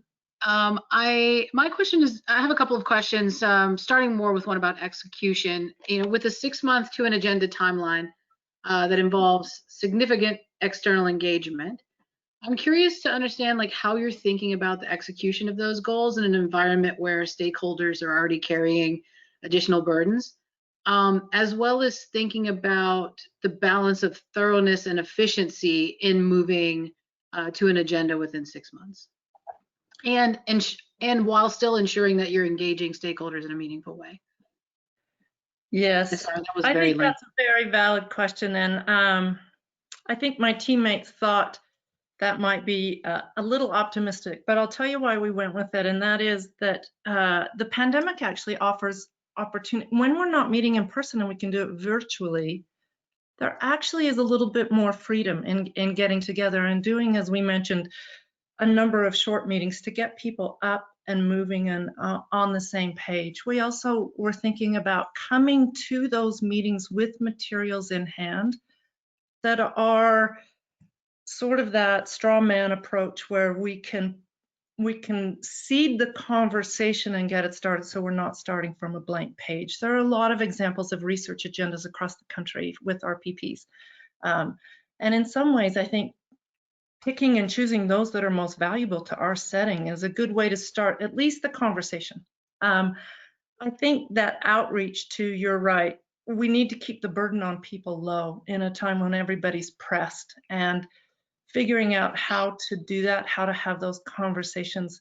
It will take some time, but I also think we can move forward on multiple fronts. We can be working with the advisory committee and helping get their knowledge base up to the same place so they're at the same starting point.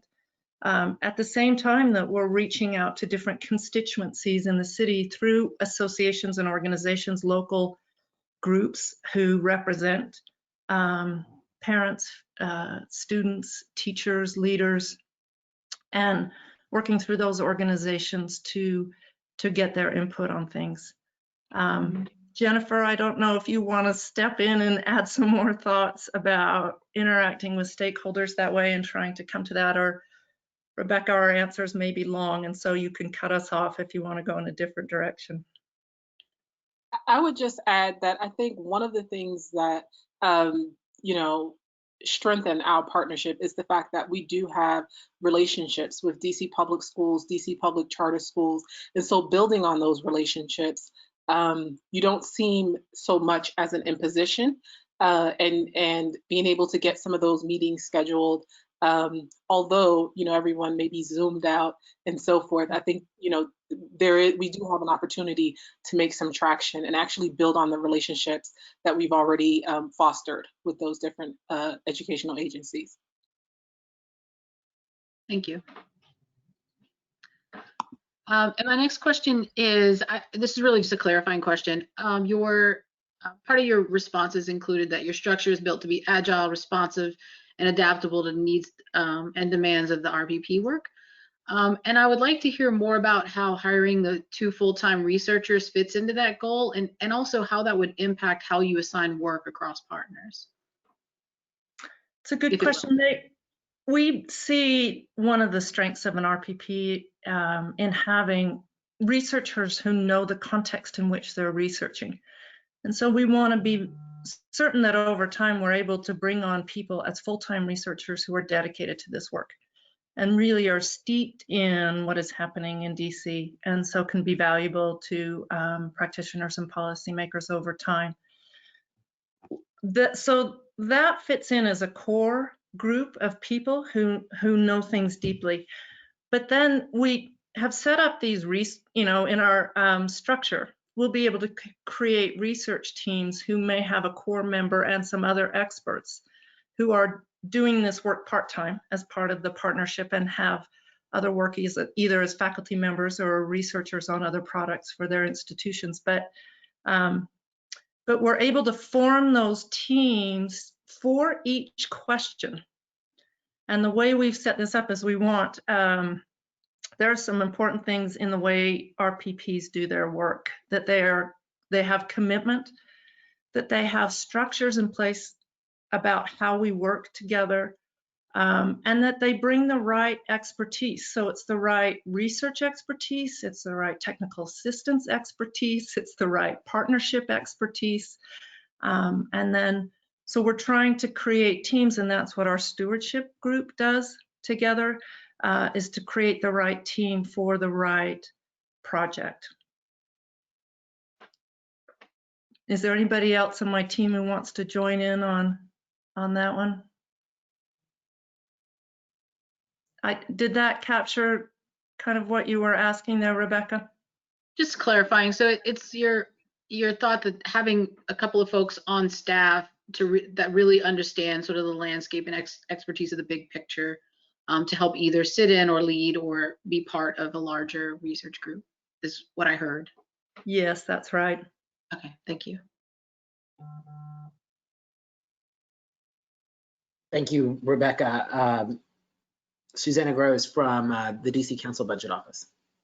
Thank you so much for joining us today and for your really thoughtful and thorough responses to our question and the proposal. Initially, I'm sure it feels like a very, very long time ago that you wrote it. So thank you for your perseverance as well. I have just two questions. So first, maybe I'll ask them both at once, and so you can have time to think about it and can respond to both at the same time. So first is, I really appreciate how in your application and your supplemental questions, you emphasize the importance of collaboration. I wonder how you maintain independence and sometimes deliver difficult news or news that is not welcome while maintaining that collaborative relationship. So how to navigate those two sometimes conflicting values. And then the second question is, I saw in your initial application that you spoke about your expertise leading a research network, and you cited GW's School of Public Health's expertise in that realm. I was wondering if the School of Education, which I understand is the lead partner, also has experience leading a research network. Thank you. Yes, thanks. And Michael, I may tee you up for that second question a little bit. You pinpoint one of the real sticking points in RPP work, which is this conflict between independence and connection. Because yes, so that's the tug and pull in this, certainly. And our goal, and I think our value, rests on our independence and our trustworthiness that way, our straightforwardness, our transparency.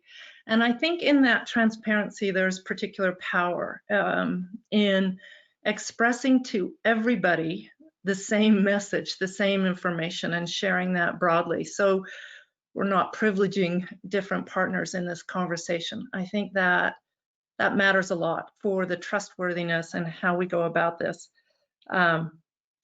The independence comes to, I think, one of the things that we wrote into our statement of neutrality and independence was about that the authors of the study, those who are engaged in the research actually are the ones who are the authors and editors of the findings. Others don't. We take input and feedback and conversations and making meaning and understanding, but ultimately the researchers in their independence are the ones who make the final decisions about how findings are stated and what data is presented. So that kind of thing keeps the research process independent, even as we're engaging around the questions and the sense making of the data in the process. And I think the advisory committee's role will be to keep us well balanced in those two, across those two poles, to help us do that, because I do think that balance is the thing that RPPs have to work on constantly to navigate that. Michael, would you like to speak to the to the School of Education's history that way, or expertise? Gladly, but I just want to add another footnote to what Liz said about this tension between independence and connection. You've touched on maybe one of the 3 or 4 most vexing predicaments in the entire world of think tanks and independent think tanks in the world of public policy. And I can tell you that over my 30+ years of trying to do this at the Academy, at the Office of Technology Assessment, what you've identified there has been both one of the most stimulating challenges and also one of the things that people have to get their arms around and recognize that there's no optimal answer to that question. But I'll tell you one metaphor that a dear colleague and mentor once offered, and that is to think of not a firewall in the traditional sense, but rather more of a porous firewall. And the idea here is that there ought to be independence in the analysis of the data and in the presentation of the findings, but there has to be cooperation at all stages of developing the right research questions and building trust in the way the research is going to be conducted. Otherwise, you end up in a situation where the researchers are doing their thing and lobbing their results over a wall and hoping that they land somewhere. And our idea is quite differently oriented towards making sure that when the researchers are digging into the data and using independent methodology and the standards of inquiry that aspire to objectivity, that they are doing it with the desire and with the obligation to be responsive to the questions that are ultimately going to be at play.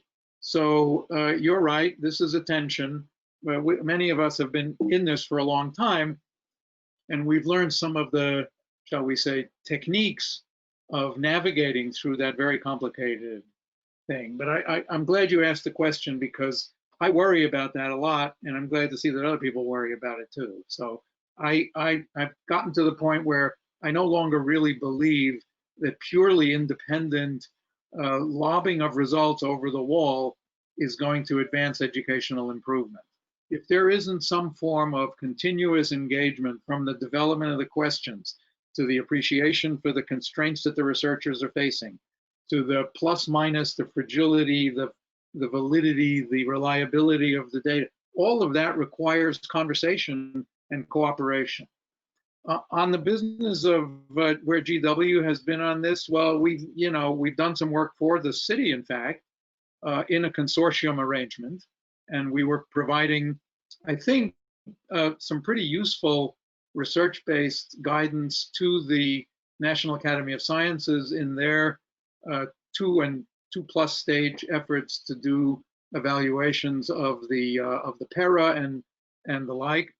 So that's one example. We have colleagues on the faculty who have been involved in collaborations with other places, Tennessee, or other districts that are facing complicated educational problems, and they have approached that in the style of facilitating cross-disciplinary and cross-sectoral attack on the questions using the relevant data in a kind of collegial way. So we've got the education experience in the school, both with respect to what we call the Consortium on Research and Evaluation, EdCore, with our other work in other districts. We've got partnerships now that really involve faculty and staff and students working in groups, whether under the auspices of, the Brookings Institution or the National Academy of Education. All of these are examples of partnership style research, projects and initiatives. So again, I mean, without taking up too much time and doing an alphabetical enumeration of this, we've got a lot of people who care deeply about that whole side of the operation. I hope that's at least partly responsive, Susanna. Great, thank you. Great. We're gonna move to Jennifer Comey from the Deputy Mayor for Education's office. Thanks, everybody. I'm going to just jump in. So real quick, your existing organizational structure was quite clear, so I appreciate that. And my question then is about, you said that you were open to including other researchers. Can you tell me a little bit about what that process would be, about the other applicants? And, so I understand that your core members will be contributing financially. Are you expecting that from any other researchers? If you can just elaborate a little bit on that, that'd be great. Thanks, Jennifer. Hadn't thought about other research groups contributing, but that might be a prosperous avenue to consider. So we actually did build our structure to be able to tap any kind of expertise around the country, but we recognize that, DC has more PhDs per square inch maybe than any place outside of Boston, perhaps. And we know there's a lot of talent and commitment here, and it's shown in those who have been part of the RPP applications. And I know that those groups too bring extraordinary expertise and commitment to DC. We want to tap that, and as we said, we would just reach out at the beginning to say we want to welcome your expertise into these projects as they unfold over the coming years. We do have a core group in that stewardship group that helps maintain the vision of how to interact with each other on this and to engage in all steps of the research process. When we bring people to the table, it's about us bringing them in through that door that says, here's the vision that we're working within, here's the style and the manner of operation that we have with our teammates, with our partners across the community. And here are the documents that represent those that we expect people to sign on to, that are around conflict of interest, commitment to our equity lens, to the research process as we laid it out with a research review group that is working with different project leads and stepping in for constant checkups about how things are going, so that we're maintaining that expectation. So I think it's in creating, I guess, some sort of onboarding where we say to researchers, if we would love to have you and your expertise in this, and this is the way we do the work. And if they've already applied to an RPP, they're trying to do the work in similar ways. So I don't think that's a big lift particularly. Got it. Two other, I'll throw them out there and you decide, Elizabeth, how you want to answer this. So one is, your team provided answers about the resource request that was originally in your February proposal, and then that you would do additional fundraising now and/or find cost savings. So the one question is, what happens if the cost savings aren't realized? I get that not having in-person meetings for at least, for the foreseeable next 6 months or 3 months or whatever it is maybe one. So if you can elaborate a little bit on that. And then I wanted to give your team any opportunity to just very briefly describe any sort of on the ground research projects or policy stakeholder efforts you have done since you've submitted your proposal. If there's anything that you just want to flag, that's up to you guys. Thanks. I'll start with the resources question, and then Jennifer, Christina, Kirsten, if you can jump in thinking about those projects that Jennifer just asked. The resource question is a big one, and you know, because you're all involved in this world, that research is expensive and it's people intensive, and so it costs.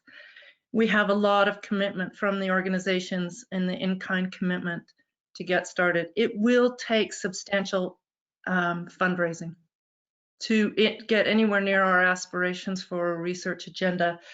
We have talked to organizations and they are ready to hear who is the RPP so they can support it. And there have been commitments to support whichever institutions take on that role. So we need to do that.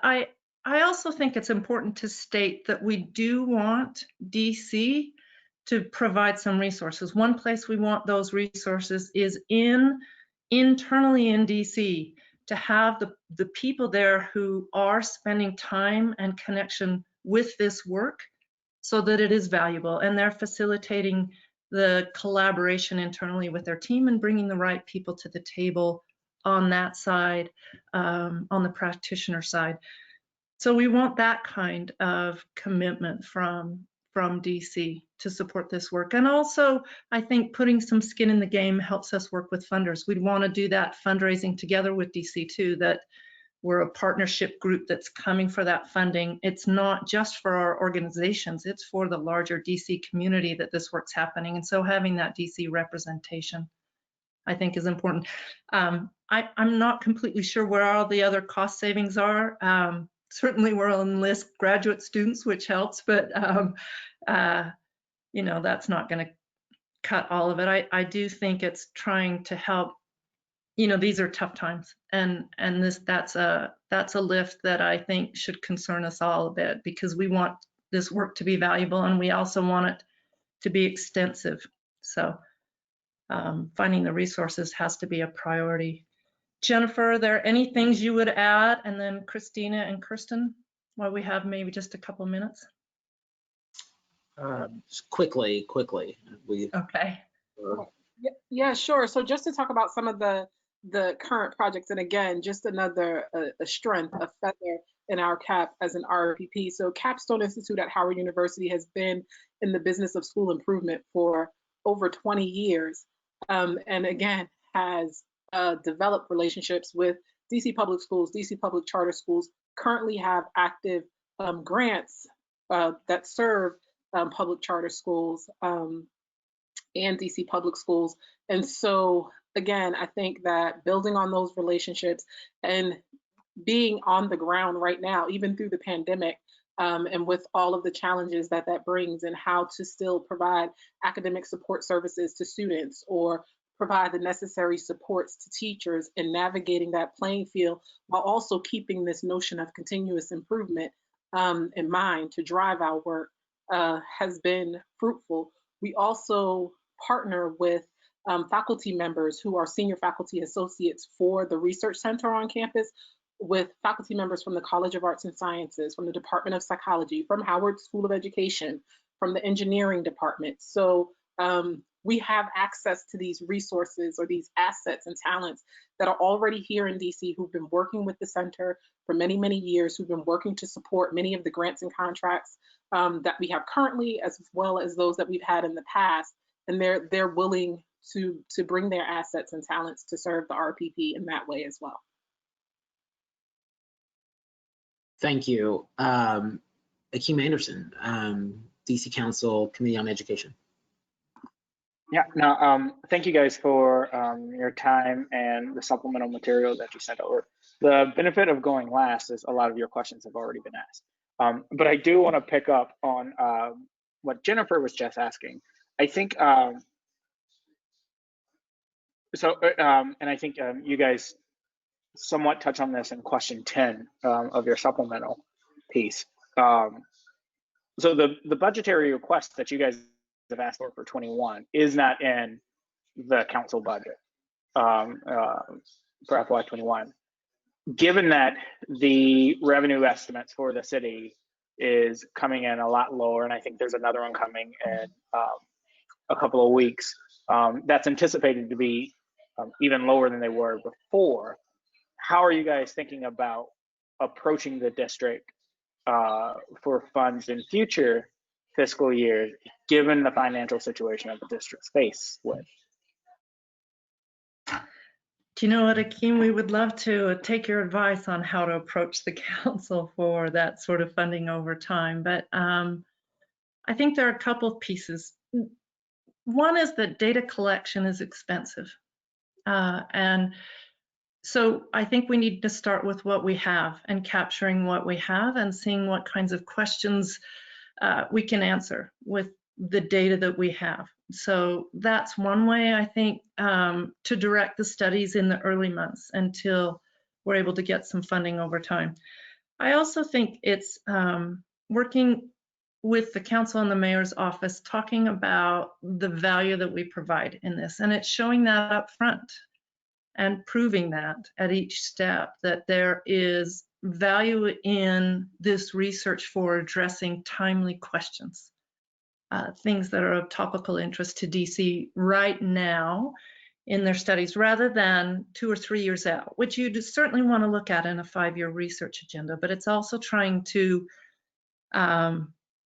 get at those pieces that are, again, and I may be repeating, and maybe my teammates want to jump in here, but it is a continuous improvement model that we would want to look at, so that you could do some shorter term, quicker kinds of R&D, essentially, the research and development pieces that are iterative in their process, so that we're starting with smaller bits of data, we're starting with more particular questions on the ground, and showing that value over time. And then working with the council to say, these are the kinds of projects, we'll have that research agenda in hand, and in order to see that happen, it may require some additional funding that would supplement the external sources that we're able to bring in.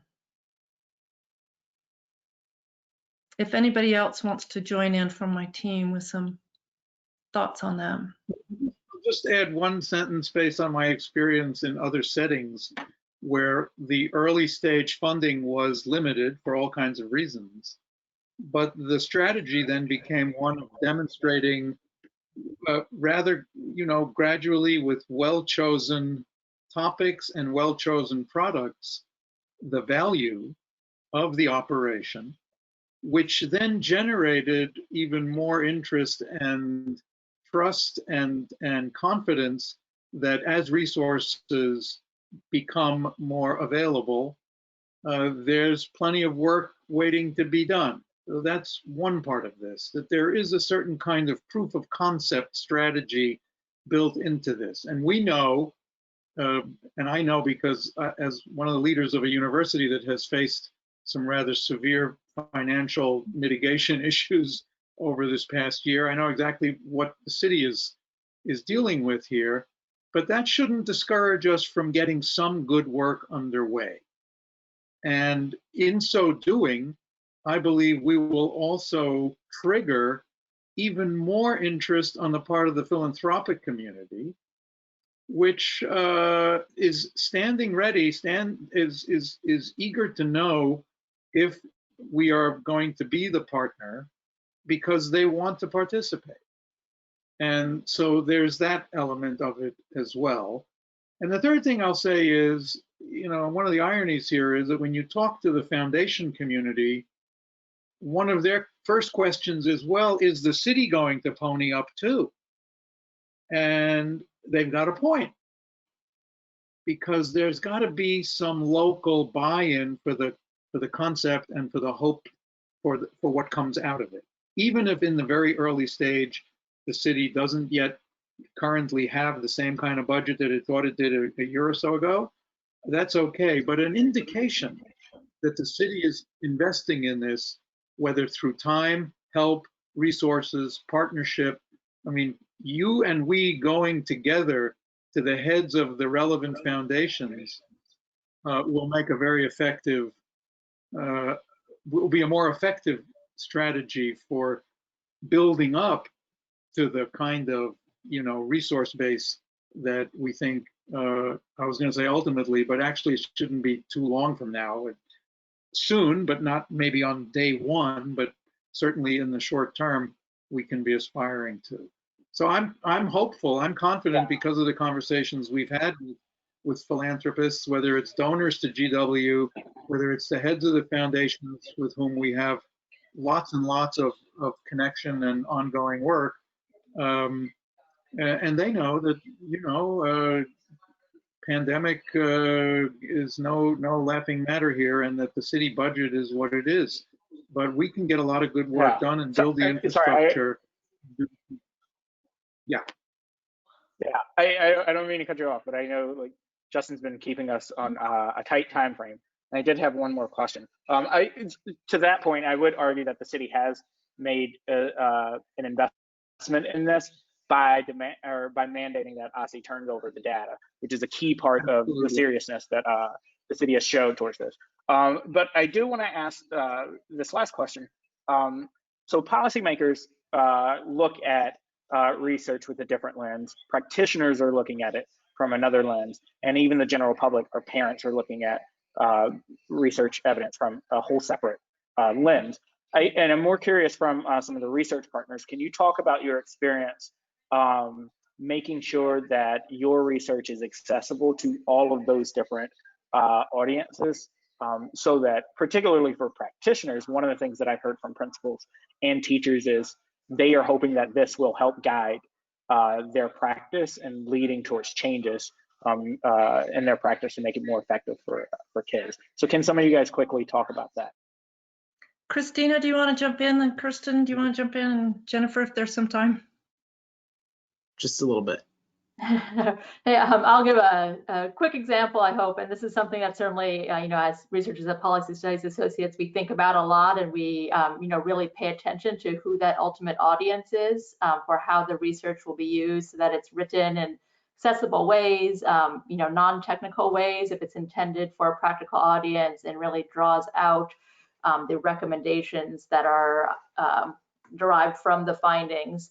I'll give one example that we referenced in our original proposal of work that Policy Studies has done with the Wallace Foundation on principal pipelines over many years, doing the research on developing pipelines in various districts for many years, and then thinking about how that then applies to practice and developing tools.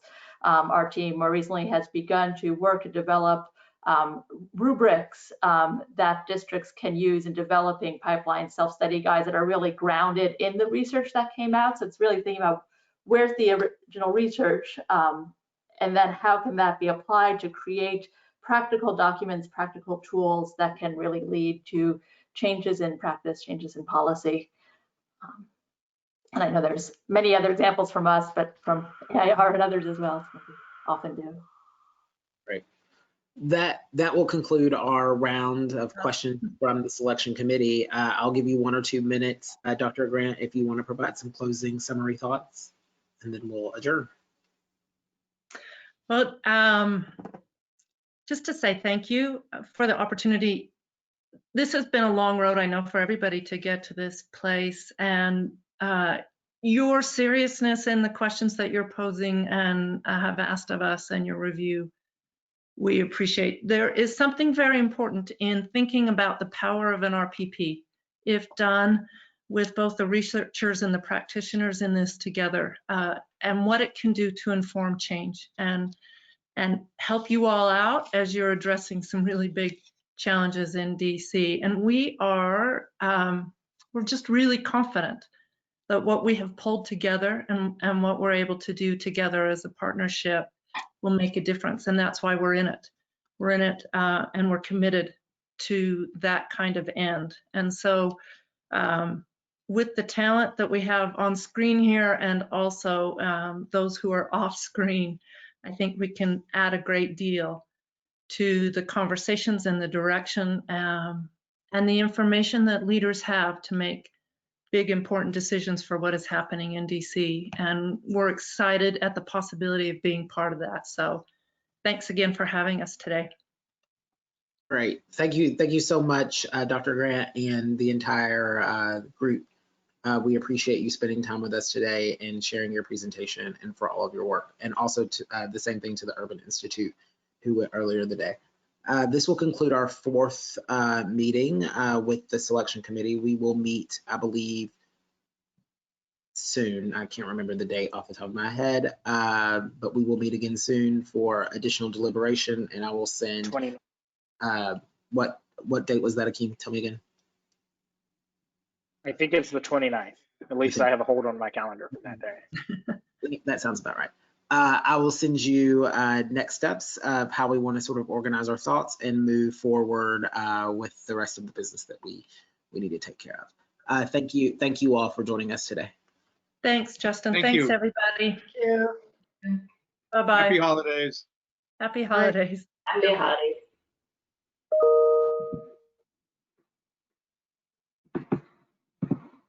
Oh.